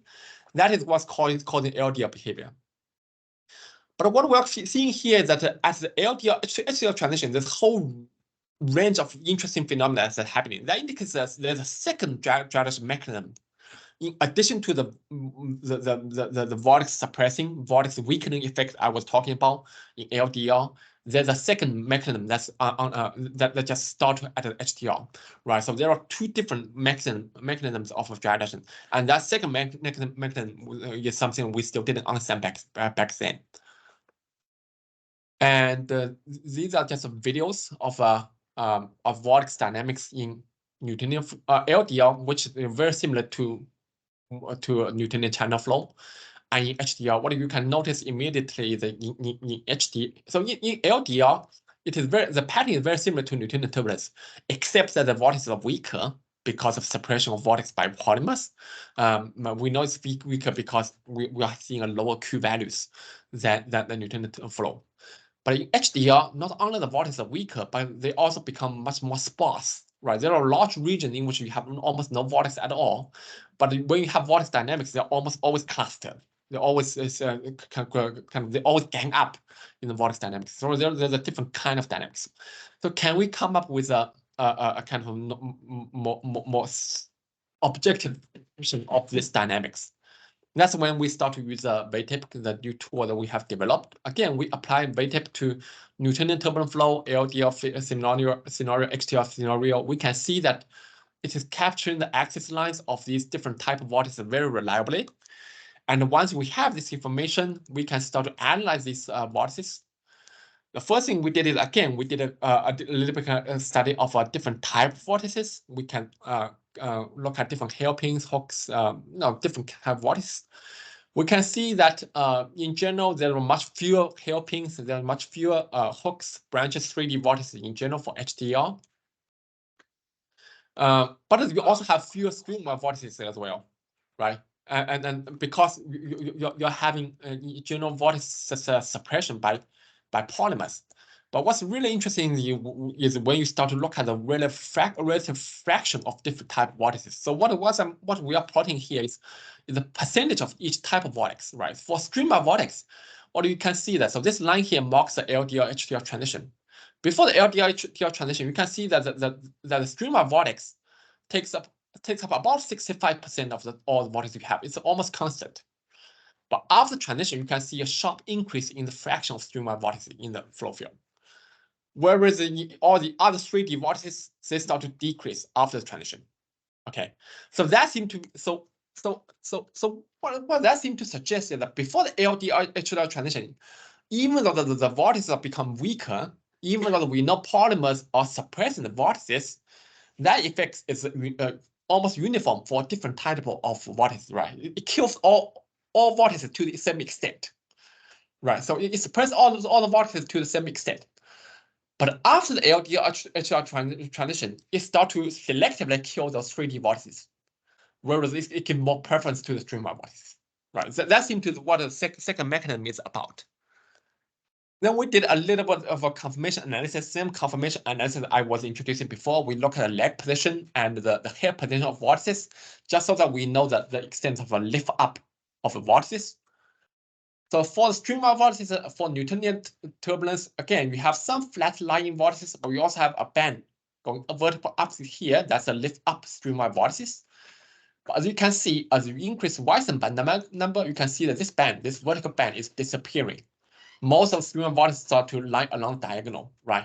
So what is happening is that at the LDR, after LDR HDR transition, the lift up process, the process in which the head of the vortex start to lift up away from wall is suppressed by polymers, right? So the polymer basically force the streamer vortex to lie flat in the flow direction. Whereas for hairpins, branches, and hooks, those 3D vortices, you always see a vertical band. So they'll always lift up. That means that, that once you have those hairpins, the polymers is not doing too much to them. They are still lift up, right? It doesn't really force the hairpin vortices to lie flat.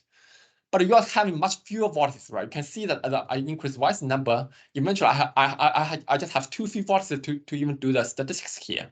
So what happens here is that the polymers at HDR, it doesn't seem to suppress the lift up of the hairpins and the branches, etc. But it suppresses the lift up of the streamwise vortices, which will prevent these vortices from being forming in the first place. Right, it basically prevents the formation of these vortices in the first place. So we come up with a very simple conceptual model. It's highly simplified, but it kind of works to help us wrap our head around this observation, right? So we kind of citing this 2 vortex regeneration cycles caused by Chopin and Hussein. One is a strict instability cycle, meaning that once you have strict instability, you will form a streamer vortex. It will lift up. And once it lifts up, the head will be subject to the span-wise the sweeps of the flow. Then you'll form this head, will form hairpin. Then eventually we will break up into fragments. Those fragments will introduce disturbance to other streaks, which will trigger new instabilities, right? So this streak instability cycle. Then another cycle is what we call parent-offspring cycle. That once you have a stream vortex, right, and you have a strong shear layer between the vortex and the wall, and you can generate new vortex immediately next to this streamer vortex, right? So again, at the beginning of the streak instability cycle, we have streamer vortex, and after that you start to have a 3D vortices, right? After lift up, you start to form 3D vortex. But for the entire parent offspring cycle, it's always streamer vortex, right? So what we are finding here is that at HDR, at LDR HDR transition, it is suppressing the lift up process of the streamer vortices. So it prevents the formation of hairpin vortex to begin with. You end up having much fewer hairpins because you are suppressing lift up process here. And because of that, you are disrupting this entire cycle here. And because you are disrupting this cycle, you are just exposing this cycle to be the dominant cycle, right? Maybe in Newtonian flow at LDR, you have both of these cycles. Maybe this cycle may be even a little more dominant. But at the HDR, because we are strongly disrupting this cycle, this cycle becomes dominant. And what's interesting between these two cycles that this second cycle, the parent offspring cycle, is local by nature. The new vortex is always generated right next to the previous vortex, right? That is why in the video I showed previously, the vortices are highly clustered at HDR. Whereas the previous cycle can potentially generate the vortices a little bit farther away. That's why you have more uniform distribution of vortices. And this can just directly visualization of these kind of two processes. In Newtonian LDR, you can identify the growth of a hairpin. You can see the rupture of the hairpin once it grows up. Whereas in HDR, you have very stable streamer vortices, and you can keep on seeing new vortices being grown next to it, right? New offspring being generated next to that. That's kind of illustration of these kind of two regeneration cycles. So at the end, I'll just briefly talk about the ongoing work we are doing to kind of further develop this toolbox surrounding VTEP. We are looking at two things. One is statistical classification vortices, the other temporal tracking vortices. Over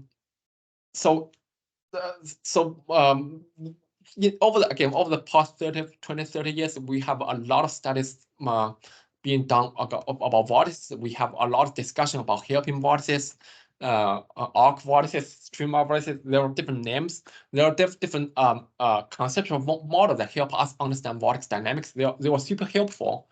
But you can see that in the early part of my talk, we were also kind of framing our research using those terminology. But now we realize that we have instead of looking at anecdotal evidence of hairpins, etc. Now we have a tool that can allow us to statistically analyze all the vortices in the flow field.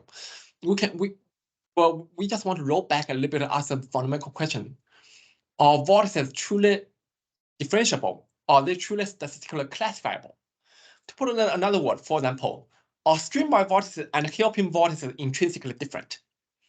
Right? Or are they just different variations of the same population, right?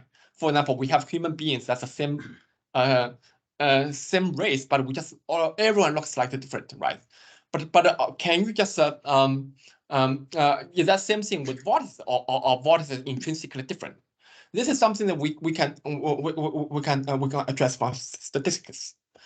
So what we are doing here is that starting from the axis line we are extracting from vortices, we can come up with a huge number of geometrical measurements of the axis lines. Right now we are working with 12. I think we are working with 14 now. I'm even not sure if this is the most updated list I have here. So we come up with a bunch of geometrical measurements. We call them features. Then we try to use statistical classification tools, machine learning tools, to do unsupervised learning to help us classify the vortices into different groups, right? We do unsupervised learning because we just we don't want to impose, we don't want to tell the computer algorithm how many classes, how many types we're looking for, but we just want the computers to go into the data to tell us how many different types it finds, so that we don't introduce any bias in this process. So the graduate student Yu Chen, he has compared a bunch of different classification criteria methods. The one that is most successful so far is called a mixture factor analysis. I don't really understand machine learning. The most I understand from this method is that it's basically a method that combines dimensional reduction together with classification. So it will do dimensional reduction iteratively together with classification. And you can see that from this method, we can successfully classify the vortices into 5 different groups. Okay, so what you are seeing here are just two-dimensional projections of these 5 groups in different combination of the 2-dimensional variables. And these 2-dimensional variables, my understanding, will be a combination of the features we have coming from dimensional reduction. And these are the 5 groups we have for fairly low random sample. 2 of them are very well defined. One is very well defined streamer vortices. One is very well defined hairpins. And we can now say categorically that hairpins are indeed a different type of vortex than streamer vortices. The rest is a little bit, we are still trying to figure them out. This one is kind of a short stream, kind of streamline wise vortices, but much shorter.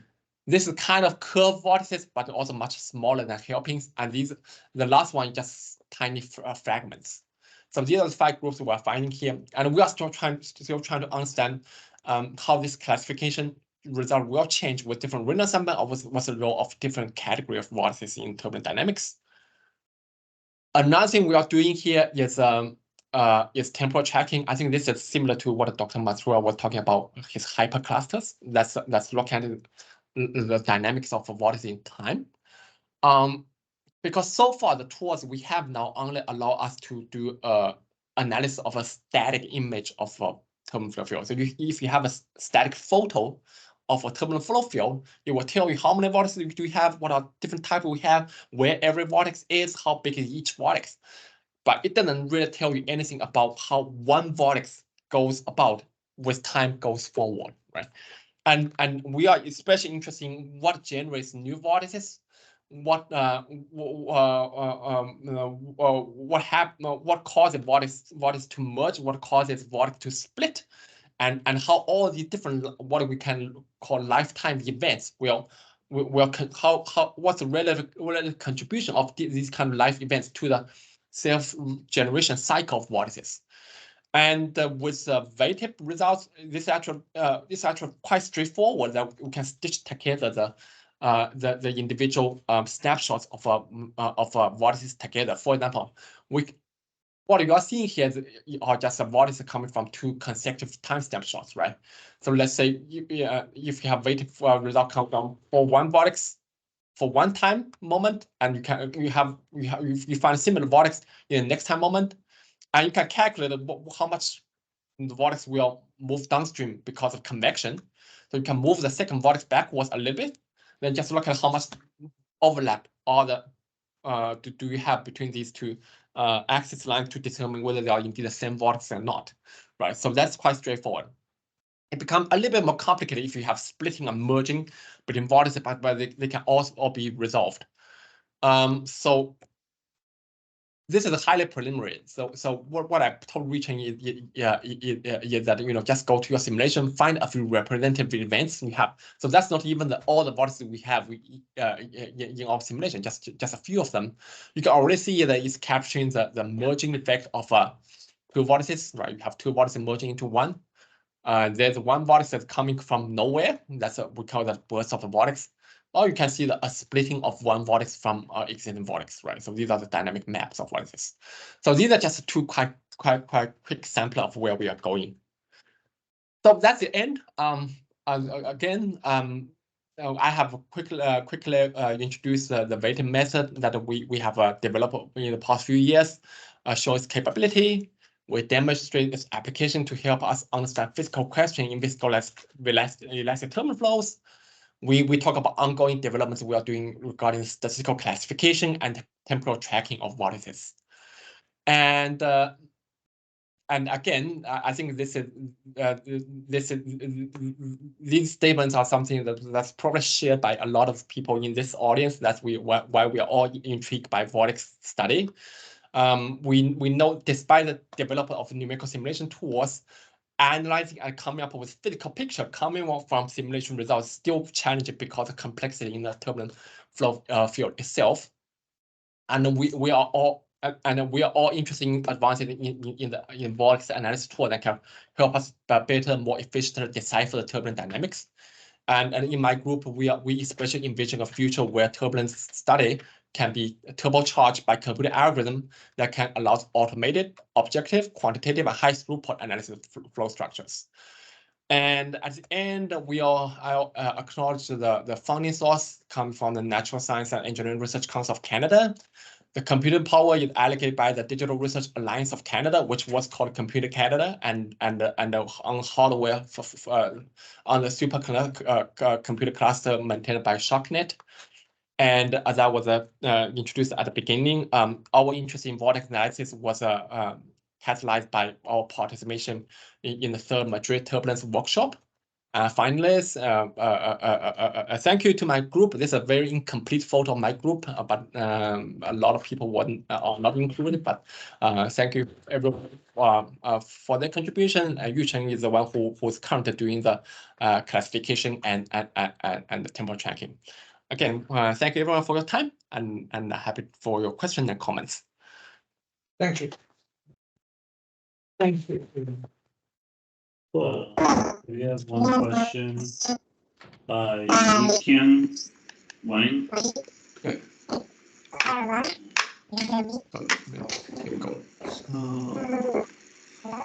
Just now. Hello. The voice is very garbled.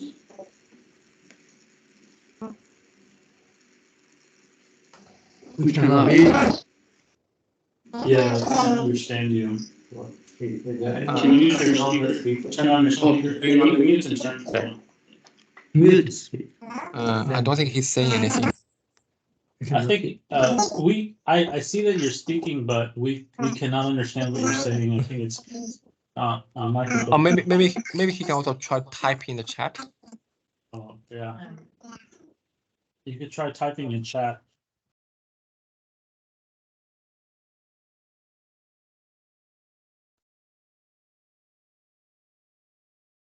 Click a chat.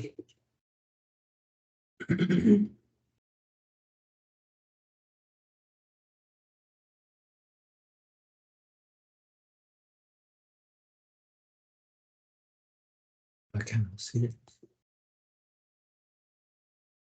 Yeah, we were speaking. Not chat. Yeah. And the chat here.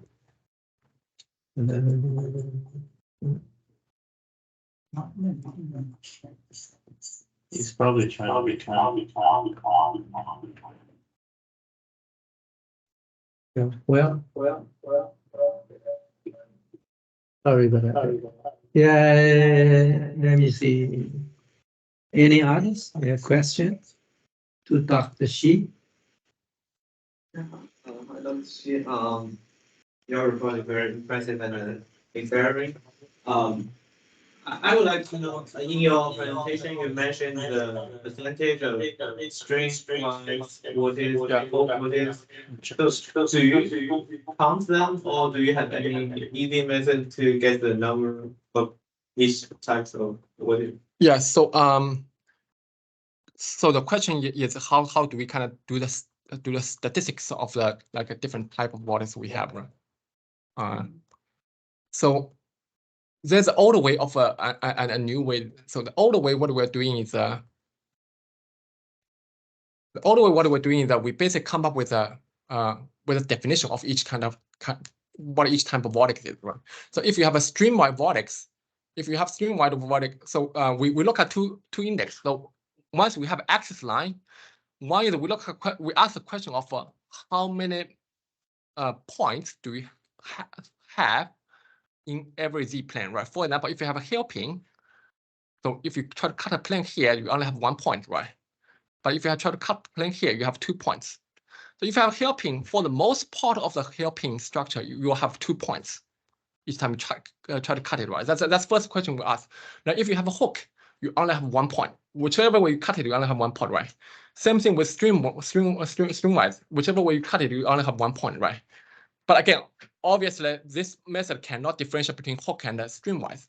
So we introduce a second criteria, which is how wide the vortex is, right?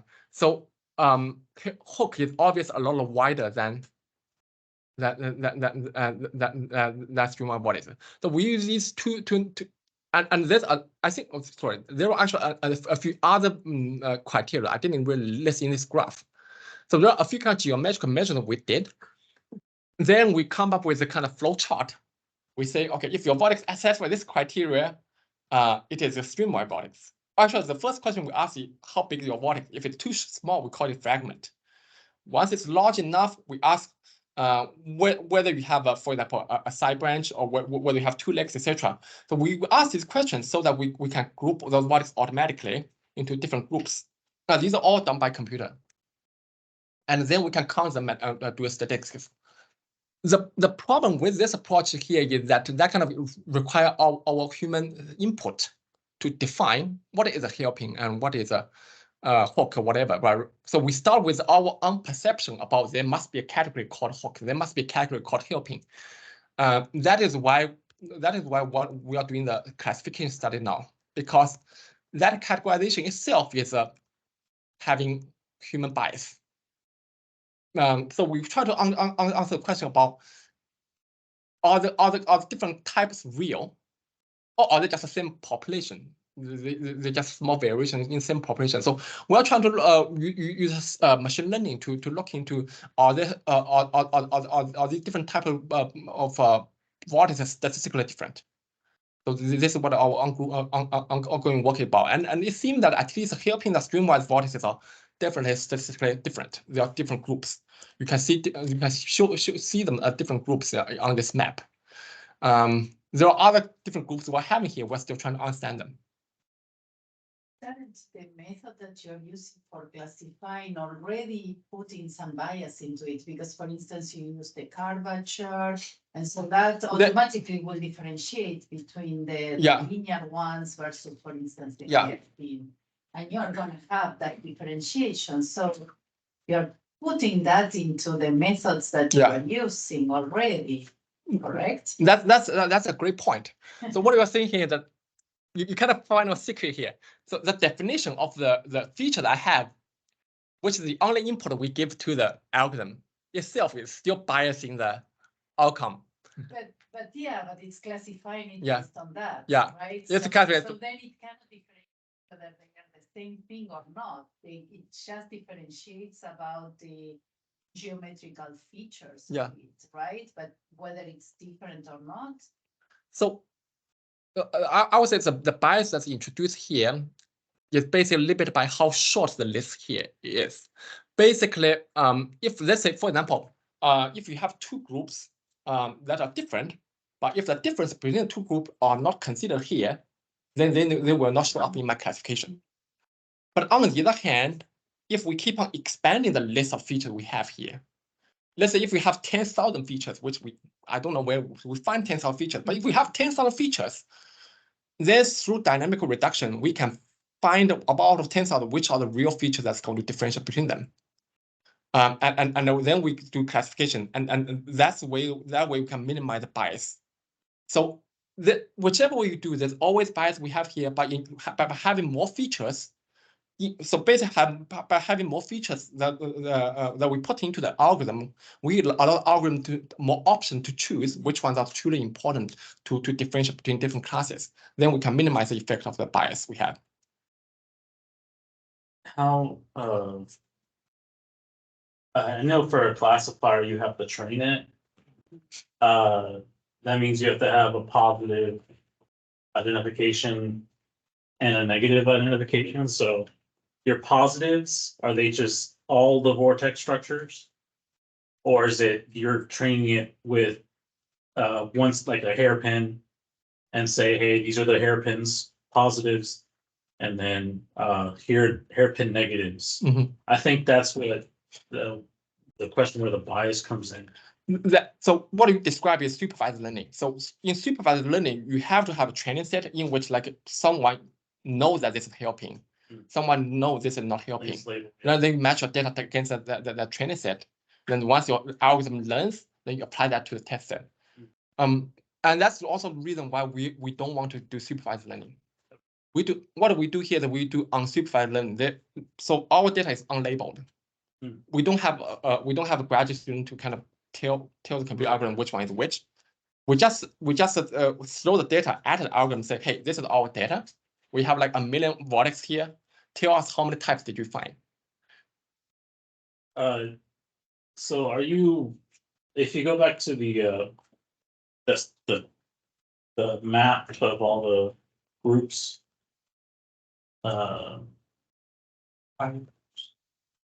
you mean also, or you mean the classification? Yeah, the statistic. Yeah.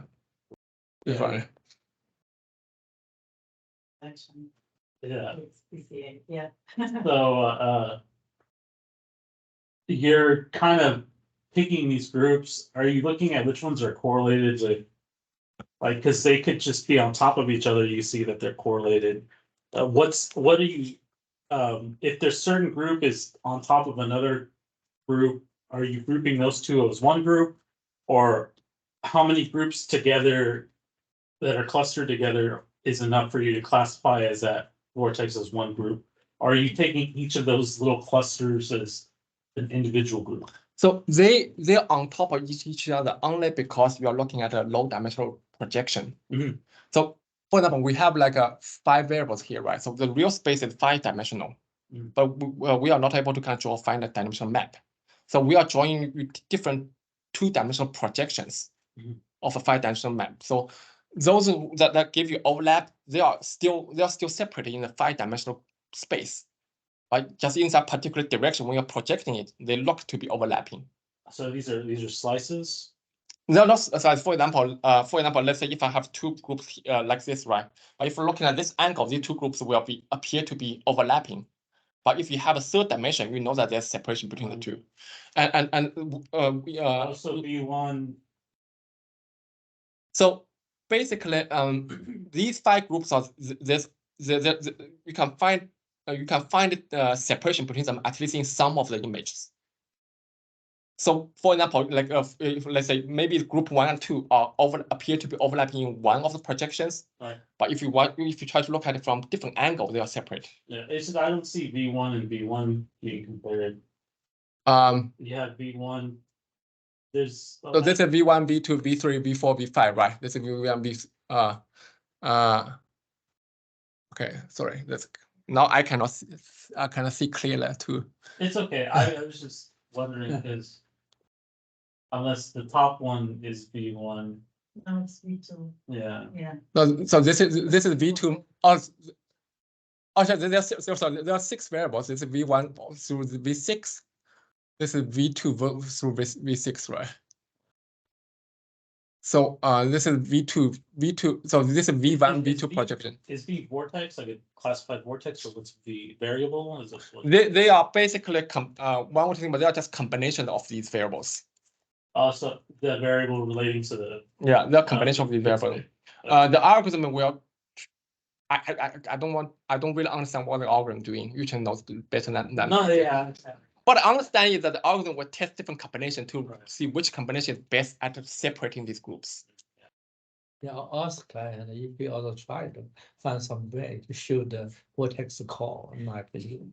Yeah, well, due to the time limit that we have, yeah, let me suggest because I think we're about 2 hours. Let's take 15 minutes break until 7:30. I'm not sure what time is in the Beijing time. Will be 11. 15 minutes. Yeah. We break.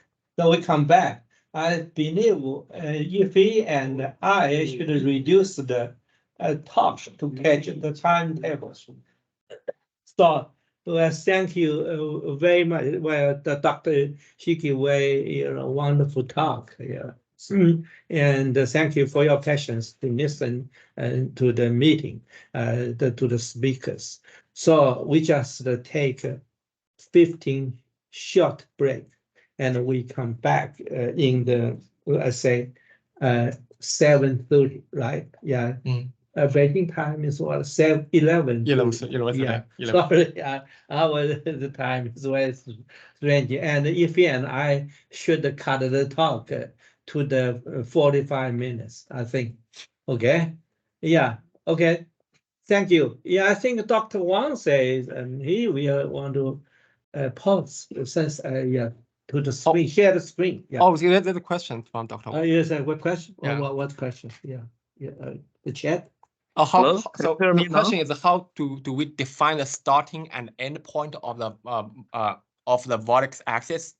The answer is that we do not define it. We do not define. So the way to go is that. Yeah. Okay. So the algorithm doesn't require us to define a start point on the search from start point. What may happen is that we may be starting search from a middle point.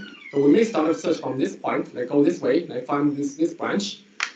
But we always rotate between different different planes, right? So So next time you try to start search from here. And once you start search from here, you'll find that this branch is connecting with this branch. You just connect them together. You find that these two branches belong to the same vortex. So you say the branches kind of like you have a list of points related to one branch, and if one point is in both. So basically, once you keep on saying if the next point you're connecting to belong to another group, you realize you're the same group. So actually, we tested that we started from different points. We get same answer. What kind of data storage is used? Array type is used for the program. This kind of bifurcated structure. So you mean the velocity data? No, when you have the bifurcated structures, Yeah. and, you put you merge the structures. Yeah. And when you start to search and the points, the structure is a bit different. But during as the analysis proceeds, the structure becomes you jump to the same group, and then when you handle merging the structures in the program. So basically, there's a list. We keep a list of the groups we have. So it's basically initially we just have isolated points, right? But each time the 2 points are connected, we assign them into the same group, and we keep track of how many groups we have. You eliminate the necessary arrays during the. So you can make a class, and then that class is that individual cluster, and then when you scan again for a new cluster, you make a new class, and then after you do all the scanning, you can compare each of the classes, each of the cluster classes, to see if they have merging points, and if they do, you create another of the same class, cluster class, with the 2 points that were in the point that they both shared. You combine all the points instead of one of the clusters. Yeah, but so let's say if you initially have 2 groups, and at a one-step search you realize that the 2 groups are connected, you just combine them into one group. So the one class will be necessary and eliminated from the. Yeah, the other will be different. Thank you very much. Thank you. Yeah, let's take that. Okay. Yeah, so I'll ask Dr. Wang to share some screen. It's just allowed. Dr. Wang. Hello? W2. He's allowed to share his screen. Is not? Yes, Dr. Wang. He was asking questions in the chat, so you can. Yeah, also ask it didn't see. I think he can. He can. I think everyone can share screen. Everybody can share screen. Yeah, you can share your screen for your workshop. It's a very great issue because I know your work for a while.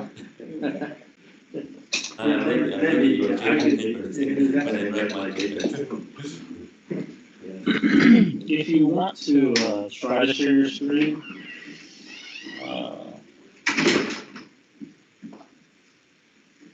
now let's test it. Yeah, there is an opportunity for collaboration. I'd like to work with you together. So I will actually be visiting Japan in February.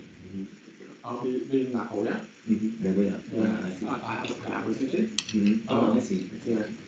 So I think that definitely is a very interesting collaboration, especially in applying what we're doing here to boundary layer, which we don't have. We don't have channel, and channel is different. The boundary layer channel has been boundary layer. It doesn't allow the growth of all vortices. So you get an entire different type of vortex in boundary layer. Which vortices are you making company? Shinki Tamano. Okay. Never easy to put together. Yeah. Yes, viscoelastic. Yeah. Yeah, I knew Junji for like 15 years. He was doing he was a visiting scholar in the group where I was doing PhD. So I was PhD student there, and he was a visiting scholar there. So we became friends back then. Oh, wonderful. Yeah, I was gonna say, yes, you should. Yeah, that's definitely. Because what you mentioned DB scan to cluster each of the individual ones, and then he's doing clustering. Yeah. Yeah. Oh, here, you can borrow this. No, that's fine. I have my charger. Hello? Hello? You can hear me now? Yes, I can hear you. Okay, great, great. Okay, let me see. Share screen. I'll just plug over there. That's great. I'll just plug over there. Yeah. No, you can keep it. I still have like a 19%, so it's gonna. I don't need to connect actually. I'm done. Okay. Yes, we can see your screen. Can you see my banner for the We can conference? see your banner. It's very long. Great, great. I haven't been able to talk for maybe 2 hours. Oh. Okay. Before I say something about the conference, I would like to talk say that in collaboration with Journal of Hydrodynamics, a prestigious journal, SCI indexed journal, we will select or invite 3 to 5. Oh, one moment. I am regarding the integration.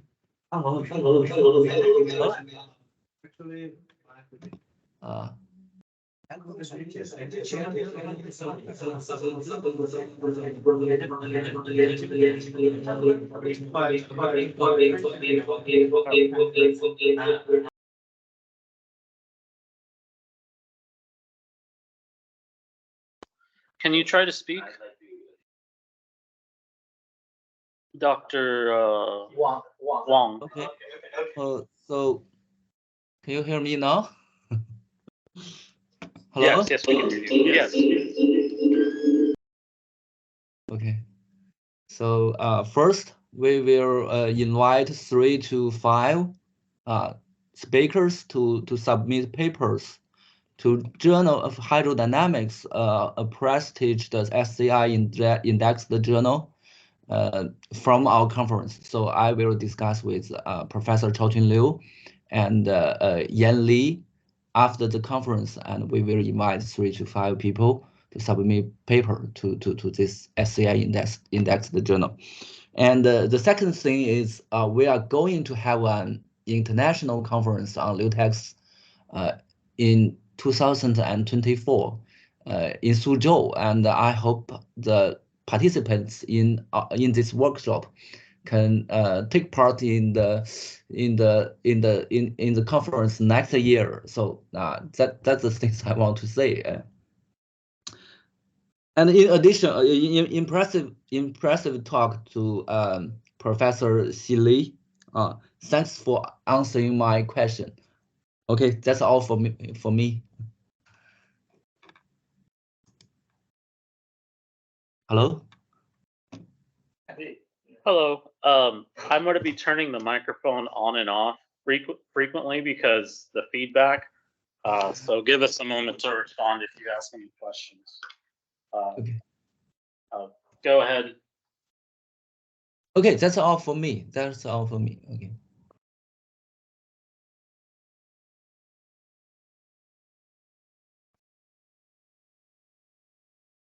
Because some people just took the dress.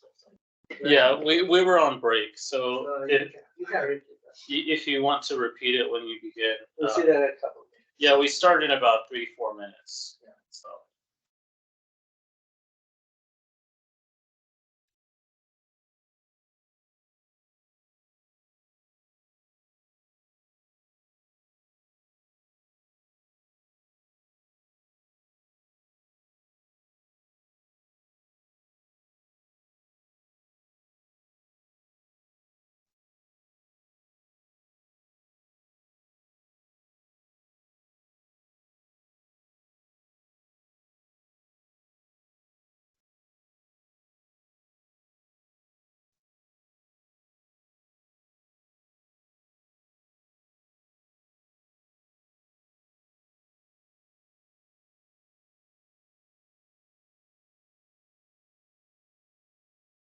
Change something. Yeah, you need to change anything to set up. Remember, do you want me to find on food and bring here? You said that you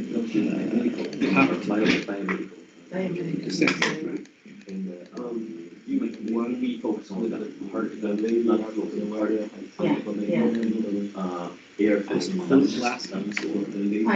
haven't done anything. Well, I did a little bit when I was a postdoc. No, we are not doing that. Yeah.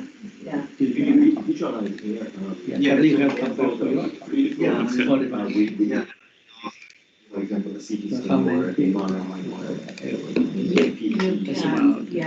You can for a blood air. I don't think that you can normalize air itself.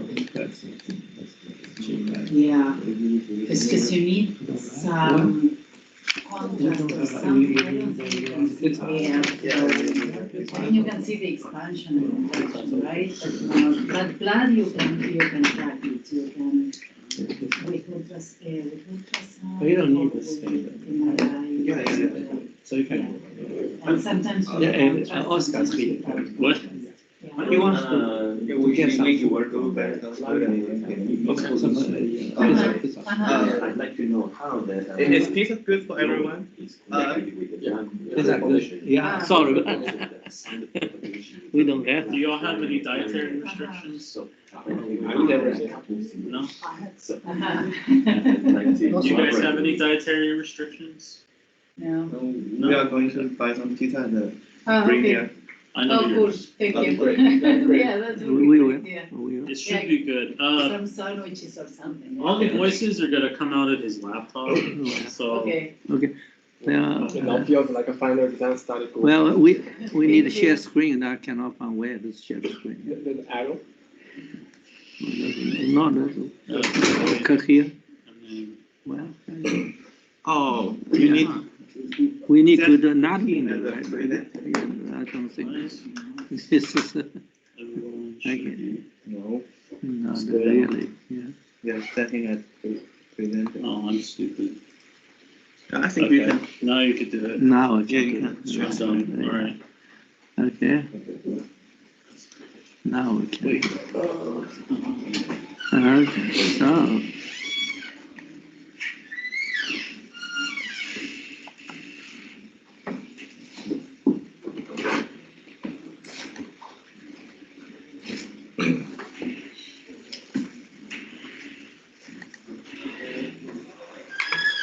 Well, can you hear me? Yeah.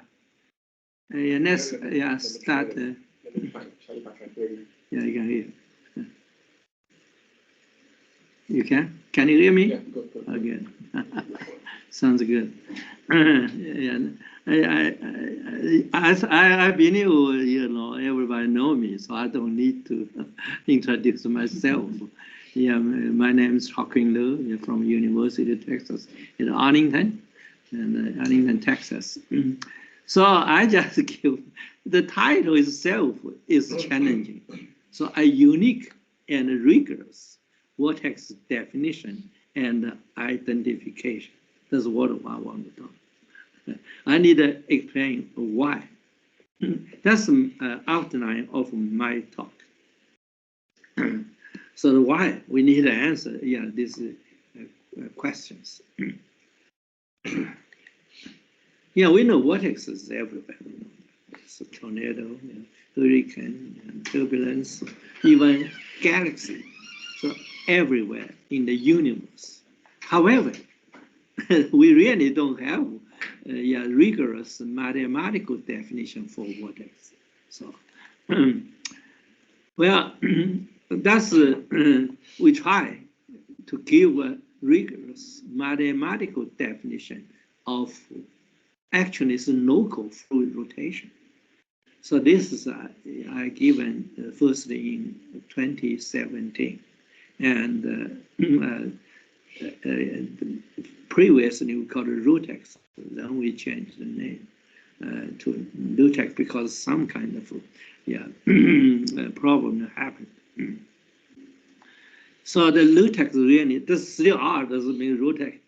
Liutex definition is R, the capital R, and small is a vector, the definition vector.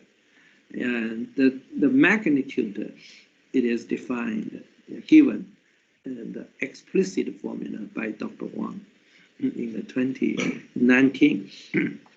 So the Liutex really definition is this formula. Well, really, Liutex is only one sentence.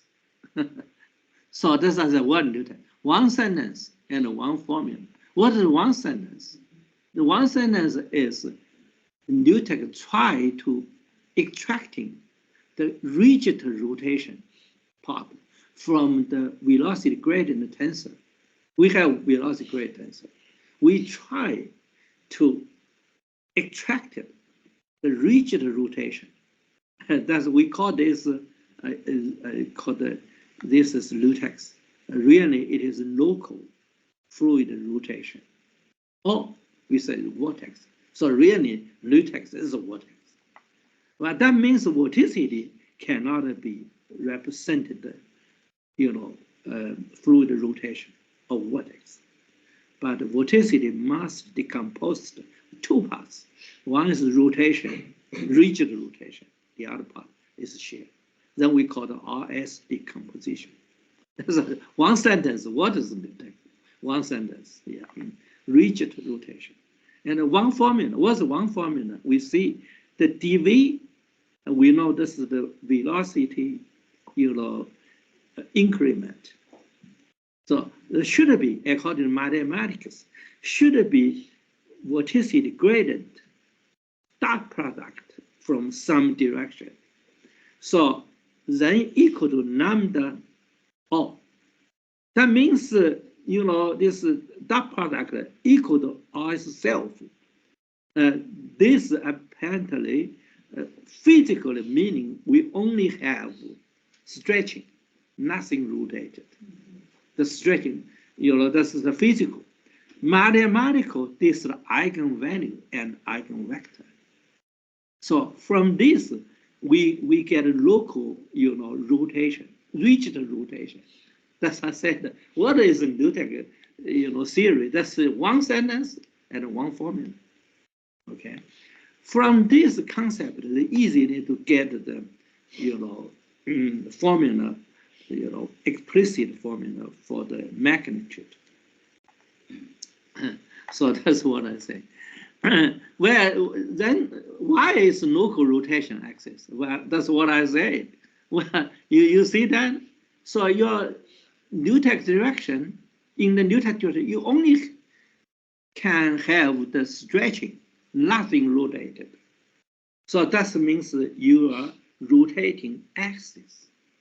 So that's, from mathematical, we have definition. So what's definition? What's local rotation? Means along this direction, we only have stretching or compression. We don't have anything else. Okay? So this is mathematically proved. The Liutex itself is the local rotation axis.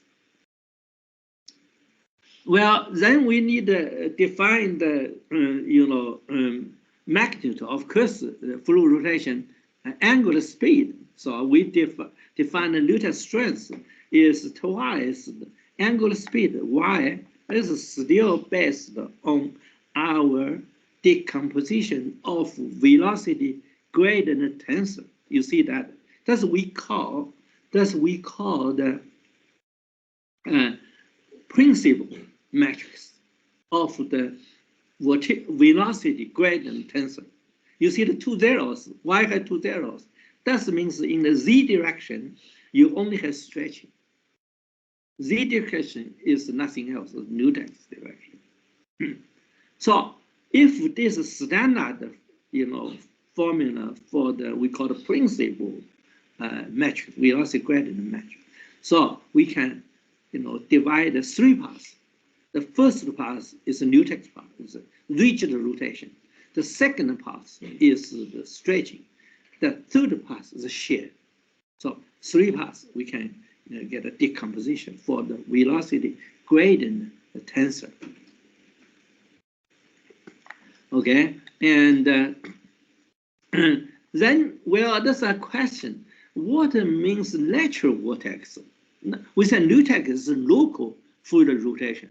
Then we talk about global fluid rotation. That's the natural vortex. We can see by eye something like a tornado, hurricane. You can see by eye or other, vortices.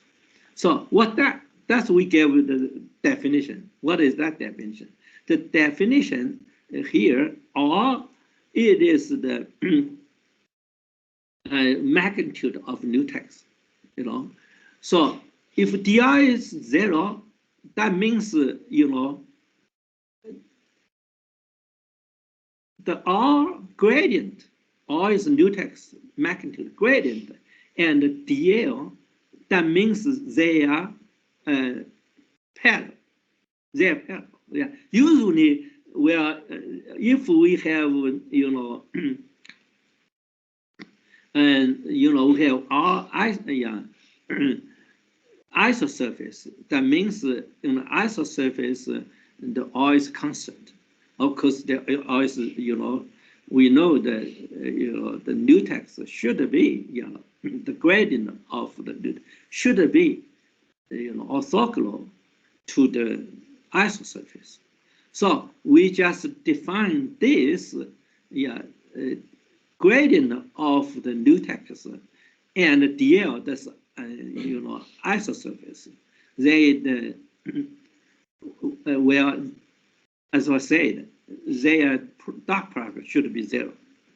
So that means the gradient of, Liutex and Liutex isosurface, they are not orthogonal anymore. Then we say that's we call the Liutex coline.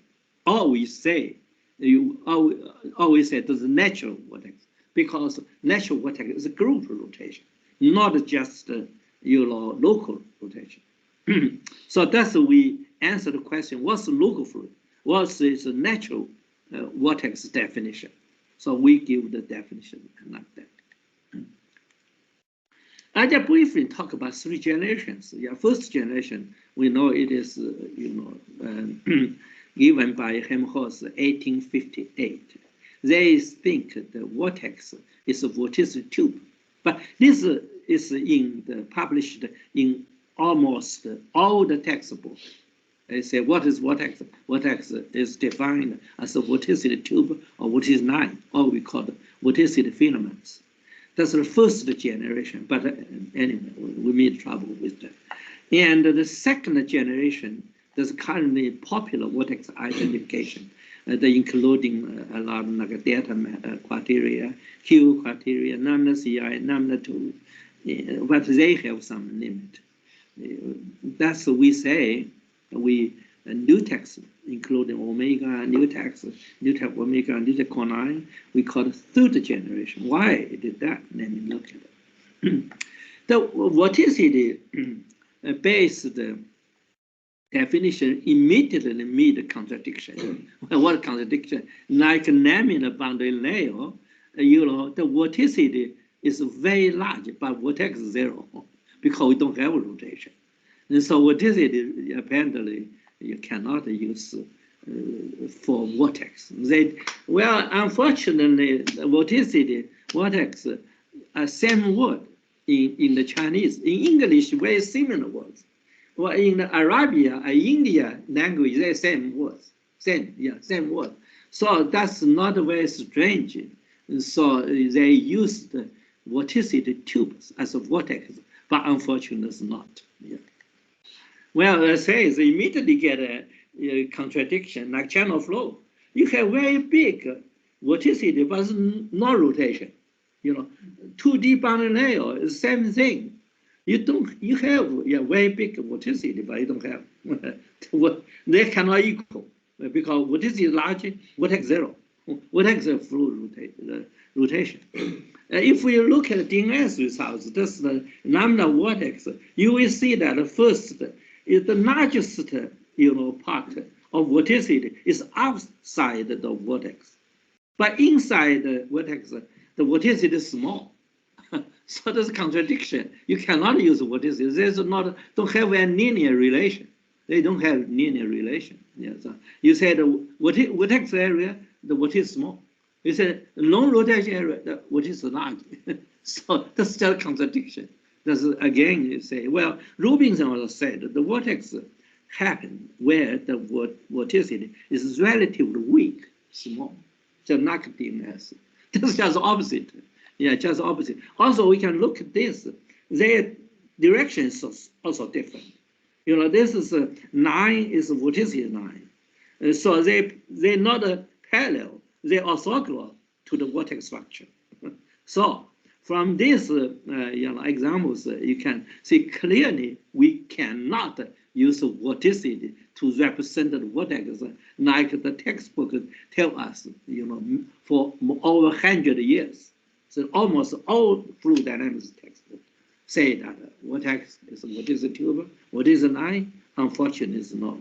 Unfortunately, yeah. Then people develop a lot of criteria to identify the vortex. Whether I believe most people know this famous Q delta number to number CI.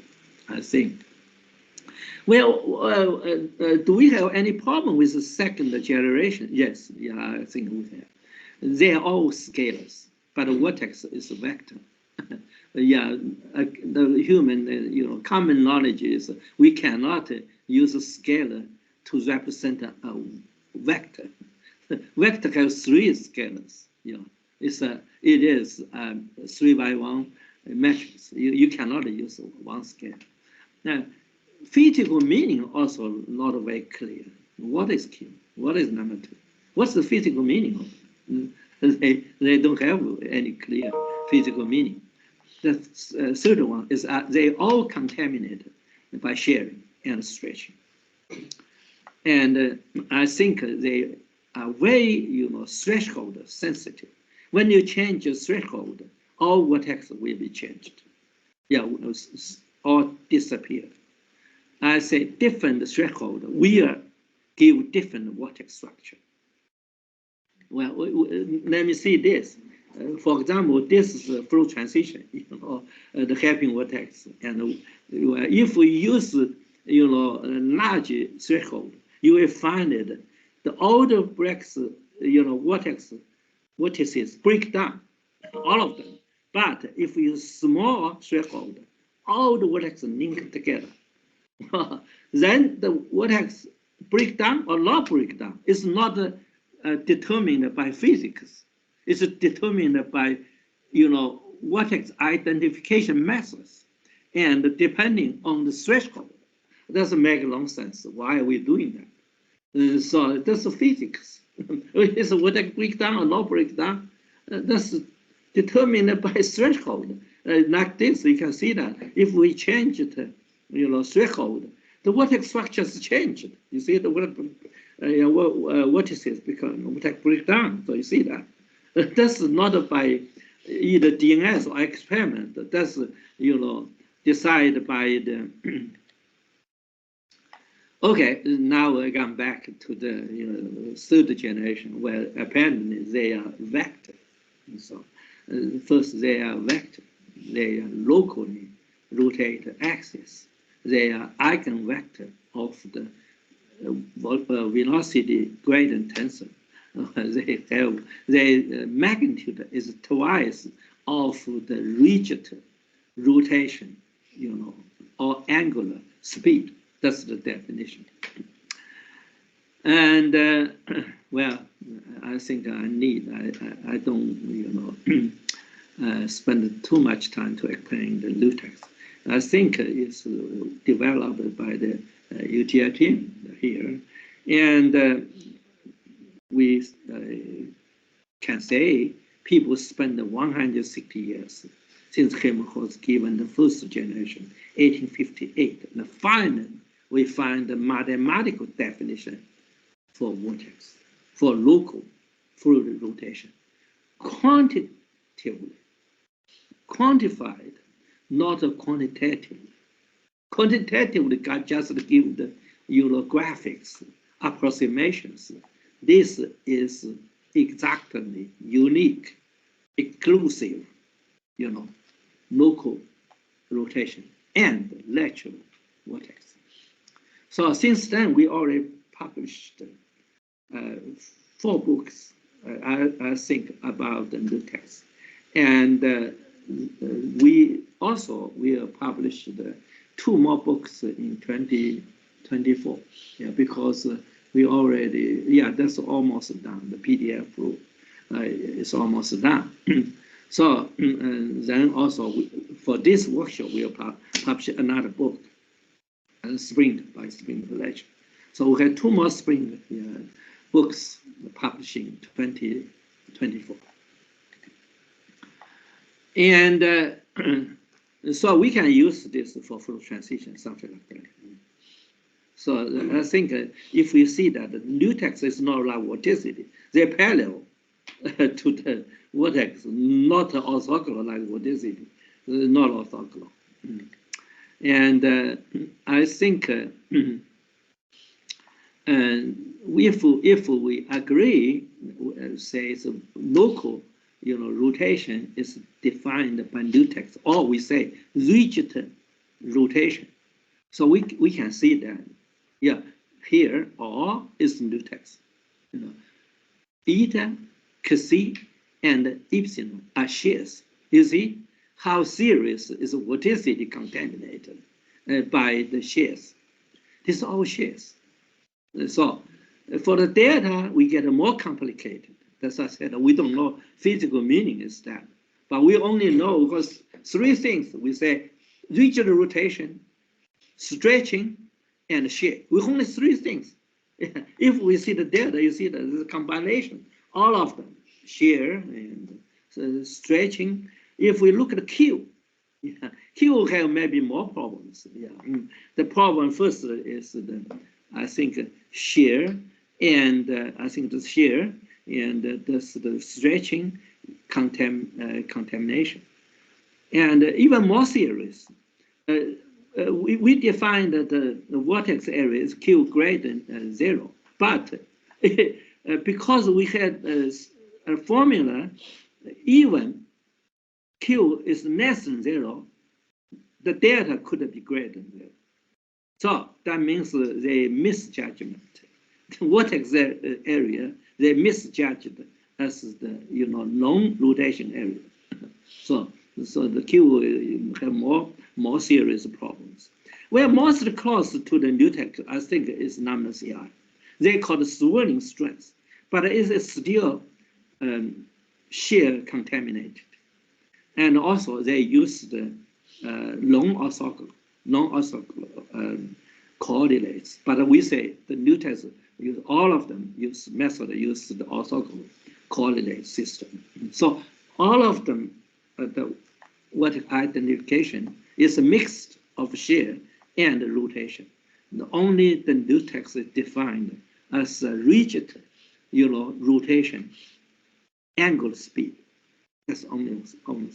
All other, we only have 3 things, as I say, for the fluids. Only 3 things: rotation, stretching, and shear. We don't have any others. Okay, so methods I recommended. This is called a modified Liutex omega method. The good things, they are not sensitive to the threshold. So by this form, people tested it's not very sensitive. We know the Q and lambda 2, they are sensitive, very sensitive. We show you to the threshold. This is not very sensitive. And you see, the methods show the vortex structure. Yeah, it is very, I think it is very clear vortex structure. That's for fluid transition.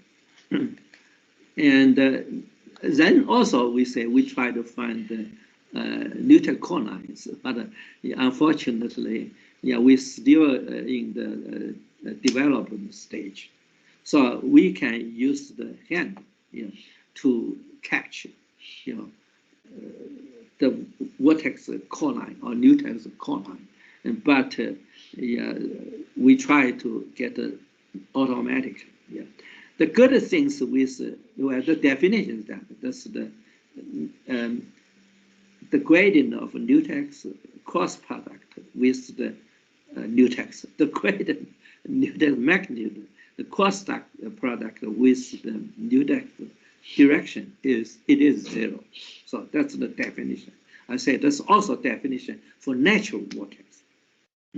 Okay, so this is a result by the hand. So we get this, vortex structure. That's the good things. They are pure rotation. They are rotation, axis. They are, unique. No threshold is needed. So that's the good thing. You can see that. That's the core lines. Well, that's the isotopes and the core lines. Well, if we look at this, we can see that in the core line in the turbulence transition area and the fully developed turbulence, you can see that. Yeah, and this is 9. Yeah, it is, we say, it's Liutex core lines. They have different color. Different color, what that means? The red one means strong. Yeah, the yellow one and the blue one means weak. And I think green one, the blue one really is almost 0. That's why when we use isotopes, we get a vortex breakdown. And so if we look at these core lines, well, they also can break down, but not as much as we show by other methods.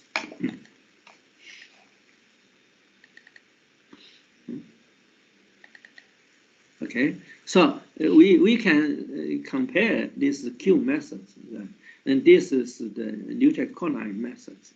Well, we can see that it's not, vortex structures. If we use the small Q, so we get more structure. If we use a large Q, we lose a lot of vortex structures. You can see that, yeah. They're not unique anyway. The vortex, physical, the vortex structure is unique. Why is it unique? It depends on the threshold. But when you use the Liutex core line, that's unique. It's never changed.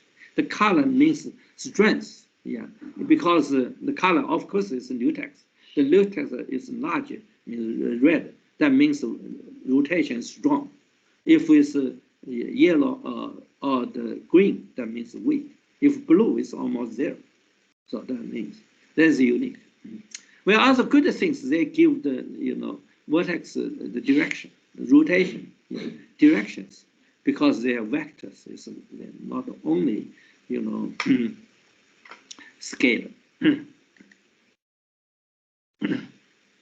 So we say the Liutex core line is the only method to give one unique vortex structure, which is threshold free. Yeah, they can choose both strengths, not like isotopes. Isotopes is the same. Yeah, I believe vortex shouldn't be isotopes. Nobody guarantee. They should be the surface should be the Liutex lines. I think they should directions. Isotopes will just briefly, just roughly give the approximation of the vortex structure. Well, I think this is a more theoretical part. I don't want to talk much because our time limited. That's why I said, what means your principal coordinates? We just rotated our coordinate to parallel to Liutex. So according to this, we can get the matrix like this for the velocity gradient test. 2 zeros on the right corner, upper right corner. So finally, we get this. This is unique actually, because why is it unique? Because Liutex is unique. Lambda CR are unique. That's the because our eigenvalue are unique. This is the real part of the eigenvalue, 2 eigenvalues, real part of the complex eigenvalue. This is a real eigenvalue. We have 1 real and 2 complex. So this is unique. And this shares, the epsilon, Kcn are shares. They are unique. So this is matrices we call principal matrices because they are unique. They don't change, by the coordinate rotation, because this is also fixed. Of course, you could say when it rotated, this matrix not 0, but we call this principal coordinate, a principal matrix. Of course, then we get a principal, as I talked, decomposition, 3 parts: rotation, stretching, and shear. Well, be careful with the shear. Shear not just symmetric. We have long symmetric and symmetric as well. So this is no triangle. Well, then I think based on this, we need to develop new fluid kinematics, because traditional kinematics, they only, do the decomposition. They call the Koch-Stokes decomposition. So like symmetric and anti-symmetric. The symmetric they call the strain matrix. The anti-symmetric they call the vorticity matrix. That's the tradition. But now we say we need 3 parts: rotation, especially for turbulence, rotation, stretching, and shear. So then we need to change the fluid kinematics. So how to do that? I think we also need to do vorticity decomposition, 2 parts: rotation and shear. That's what we need to do. And then we can see that vorticity and rotation, you see, that's way different. What is it pretty much? That's the boundary transition, lambda vortex. Pretty much the vorticity is shear. Where is vortex, or we say Liutex, that's quite different, or is it totally different. So if we talk ring part, it's the same thing, similar thing. You say the vorticity pretty much shear, not rotation. So this is, be careful with that. So if we are given the 6, that's given by the GHT chief editor, they say give 6 questions. What is the absolute strength? It says Liutex. Of course, if Liutex is large, it is the strong. What is the relative? We say Liutex omega. And what is the local rotation? Well, the Liutex vector. What is called? That's the Liutex coordinates. So 6 questions we can answer. What is called? That's the Liutex tube. Liutex tube, not isotope. Be careful with that. Tube, Liutex tube. Where is the vortex boundary? That's we say R greater than 0. This it is, I think, all of the first generation cannot answer. All of the second order cannot answer this 6 questions, except for 1, nothing. 6. The Q and lambda 2 give approximately, roughly, the boundary. They only can give the vortex boundary. I believe they cannot answer all of the 5 questions.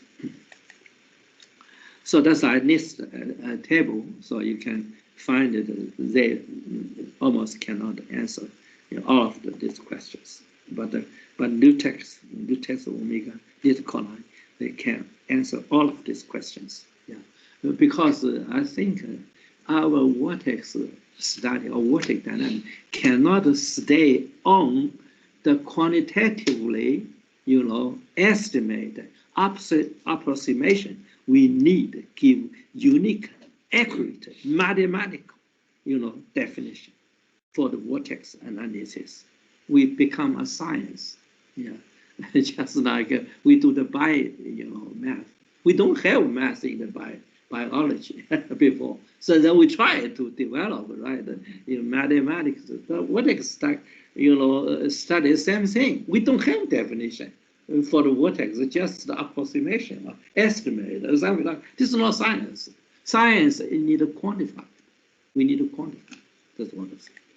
And so, I believe, we need to develop, or we call it vortex dynamics. Liutex dynamics, same thing, because we say vortex is nothing else is Liutex. Yeah, that's the same. I think this could be give impact to all of the fluid-related research areas. So we tried to quantify the research, not quantitative. Some people say, your graphic very similar to our graphic. That's really true. That's really true for the strong vortex, not for weak.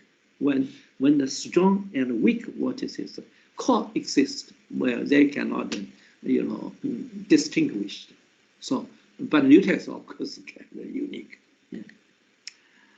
Where does the comments by other people say where they check? This is not us by the space science. They say, vortex is the criterion. It's the most reliable criterion for the extraction of physical information from vertical flow. Said indeed, it is the only quantity, not a being, contaminated by intrinsic shear and components epsilon in the velocity gradient tensor. That's the only one, because that's very simple. We take the rigid rotating part out of the velocity gradient tensor. Of course, it's not contaminated. But they checked only the Liutex quantified. Only Liutex can achieve that. All others, contaminated. It's inaccurate. Yeah. But for your eye, to look at the graphic, maybe similar. But mathematically, they're not the same. So that's the conclusion. Yeah. Vorticity or G1 cannot be used, I think, to represent the vortex. They totally different. So we cannot use this. I know even, all the textbooks tell students, vortex is vorticity too. And all of them. So, but it's not. Yeah, it is a misunderstanding, I think. The second generation is some progress, but anyway, they scale and strongly threshold dependent and shear contaminated. The Q is even more serious because they're inconsistent with the mathematical, inconsistent with vortex definition. So it cannot be used to identify the vortex, even mathematical, we don't. Because Q less than 0 is still vortex area, but they say it's no vortex. The Liutex is the unique mathematical definition for local fluid rotation. The unique, if Wellcome challenge, you give the second definition for the local fluid rotation. But the vector, the Wellcome challenge, the Liutex core line or tube, Liutex line tube, it can, identify natural vortex core as well. That's Oscar Snorke asked me to do the visualization for the hurricane and for the tornado. So that's the only way, I think. And the third generation can give answers to 6 key issues of vortex definition. That means the vortex core and the vortex boundary and everything. And Liutex and third generation opened the new era for quantified research for turbulence. We cannot always stay for quantitatively. So we need to quantify, study what happened. What happened with turbulence? Well, the easy answer is When laminar flow, laminar bound area, you don't have Liutex, Liutex 0. When you get turbulence, stronger, Liutex is larger, if you check. So, because we talk a rigid, rotation. So that's a quantity. It is a physical quantity, just like a temperature, just like a pressure, just like a velocity. Liutex is another, quantified physical quantity for the fluid rotation. And so I think the Liutex-based vorticity, Liutex shear decomposition, and Liutex-based velocity grade decomposition paved the foundation for the new fluid kinematics. Well, I didn't mention for the Liutex dynamics or the new fluid dynamics. We didn't talk. We planned to. That's what we didn't do yet. Yeah. Well, finally, so we can see this is Liutex showing the vortex. Well, somebody said, well, you're very similar to the Q method or number 2 method as well. This is really true. That for strong vortex structure, you adjust, the threshold. You may get a similar structure. That's for sure. That's for sure. But on the other hand, we say if we use Liutex column, that's unique. And if we use Liutex omega method, that's not very threshold sensitive. But well, this is we did a while ago. Still just use Liutex isosurface, and if we look at the other one, it is also same thing. But yeah, I think a lot of people here and online may be interested how to study the turbulence. What is the turbulence vortex structure? We really need, vector, not isosurface. So we really need the unique vortex structure, not many vortex structure by different methods of different threshold. The structure is only one. So you get your graphic could be different. We don't want to. Yeah, particularly we need to give the Liutex dynamics. Yeah, this is not a vorticity dynamics. The book called Vortex Dynamics really is vorticity dynamics. So we cannot use that. Yeah, then based that we need to get a new turbulence dynamics, because how to measure the turbulence? How to know the turbulence is strong? Or how to know the turbulence, eddy viscosity is larger? Well, that's really a question. Yeah, really a question. As I know, so they try to use the large eddy simulation. The problem with the subgrid model. Here we give the talk. Yeah, subgrid model. So this is really a problem. We lose the small, structure. So then we want to get it back. How to get back? The people use Smolensk model, subgrid model, but apparently Smolensk model give the trouble. I mean, they, because the share is very large near the wall, so the eddy viscosity will be large. But unfortunately, with eddy viscosity is 0. It's not large. If we use the K-Epsilon model, it's the same thing. You get the same thing. You get the eddy viscosity. It's very large near the wall, but near the wall is laminar sublayer is 0. So all this model just against the physics. But if we use the Liutex, that's consistent. You don't need to worry at all because the Liutex is 0. You are near the wall. It's natural 0. We don't need a wall function, or we don't need the hybrid model or different different models to fit the physics.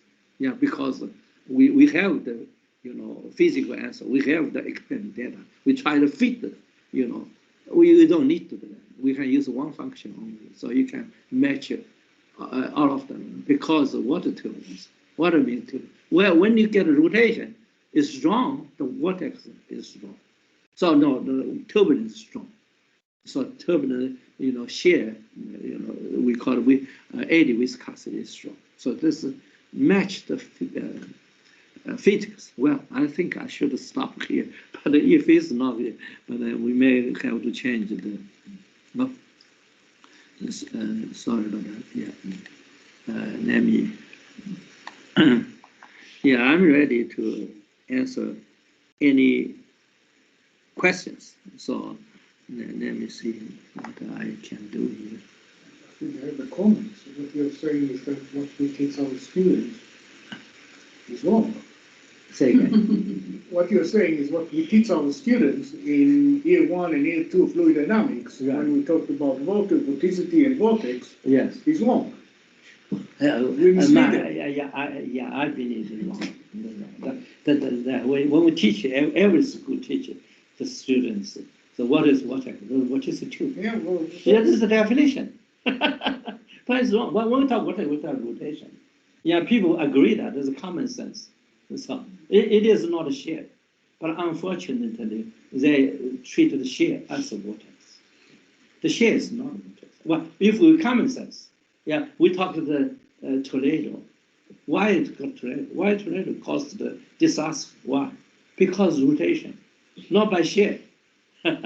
So that's really, we talk the vortex. It is really some Liutex, the same thing. I think the same thing, the same definition. I believe, because we define this rotation. No, how to define? We know how to define the solid, mechanics. How to define rotation. So clearly, is what is it? Yeah, what is exactly rotation, but fluid is different. Fluids, when we talk about rotation, they can be shared. What is not, it can be all shared. So you think share we define as a vortex is rotation? No, yeah, that we cannot. That's a long, term task. So how to change the people is idea. I think that's not easy. We have a long way to go. But from my understanding, a lot of people, that's why we have the next conference, realize that, well, if you talk vortex, first with vortex, what is vortex? What is it? That's fluid rotation. If we don't agree, you say, we don't agree vortex is a fluid. Well, that's another issue. But people, common sense, recognized. Why use the Q? Why use number 2? Why use that? Because you agree. Vortex is a fluid rotation. Agree. Otherwise, there's useless for number 2 for Q. We just use what is it. It's good enough. So that's people realize that's a misunderstanding. So that's well, I didn't say they, completely useless because they did get some success. But the problem is when we go to the high level to study the turbine, what do we need? We need to quantify, not just roughly graphic. Rough graphic cannot answer the turbulence problem. I don't think we need quantify. We need to get to the dynamics, not transport equation, not for vorticity. Without the transport, real transport for vorticity. Well, that's not good enough because vorticity is not vortex. So we need to get the Liutex. That's what we say. We need to develop Liutex dynamics. That's what we want to do. We also, well, on the other hand, here the next speak. Yeah, good. We just can continue the. Oh, any more questions? Yeah. For the wonderful lecture on Liutex. I have a question regarding the Liutex core lines. Are there any the ending of the Liutex core lines? Core line, okay. Within the flow field, but not free stream. Yeah, then let me see. I think boundaries, wall boundaries. Are there any ending of the core Liutex core lines within the? Yeah, find the rotation. Oh, I know this. Lateral vortex, you talk about lateral vortex, yeah. Why is it called a Liutex core line? That's the natural vortex.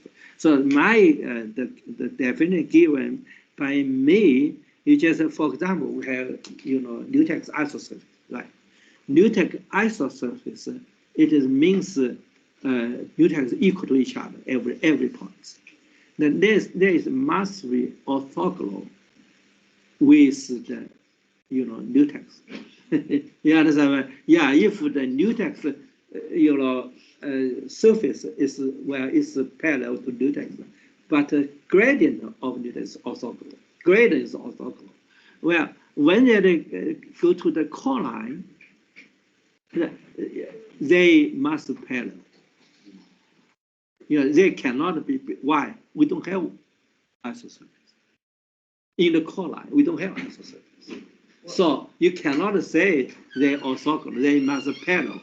When you get a parallel, then the cross product should be zero. That's our definition. Well, another reason for being parallel is we think the geotechnical position is well local maximum reaches in the plane perpendicular to the Liutex direction.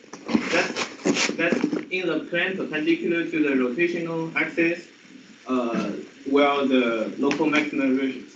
Right? And because it's a local maximum, the gradient in the plane should be zero. Right? And the only direction can the gradient be perpendicular to the plane, because in the plane is zero. And the plane is perpendicular to the Liutex direction. So these two directions should be parallel. Thank you very much. Yeah. Any more questions? Well, I don't know how to get it. I didn't show guess. Oscar's here. Yeah.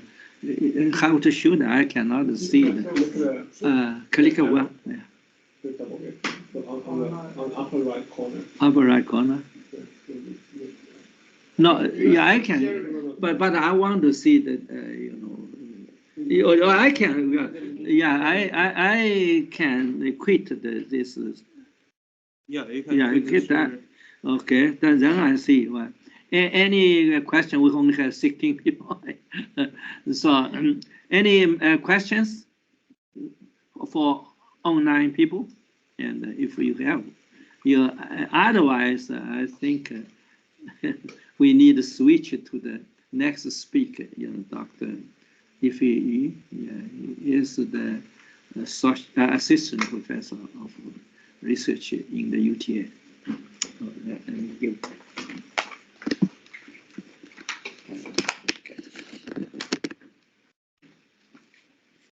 Well, you can feel free to serve yourself some food.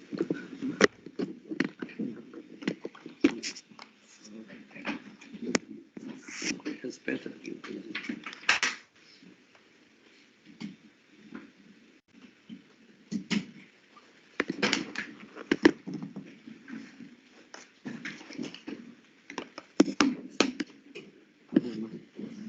What is that? Huh? Oh.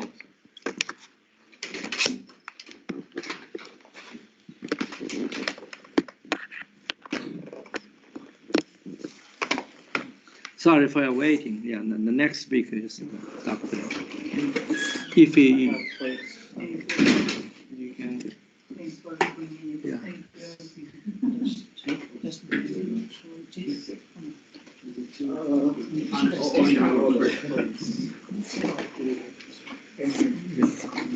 You can take. Get some sandwiches in there.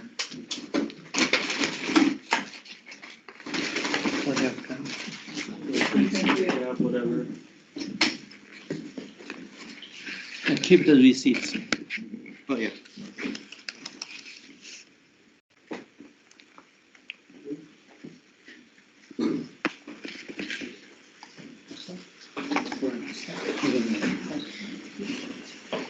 Okay, so they all are different pizzas.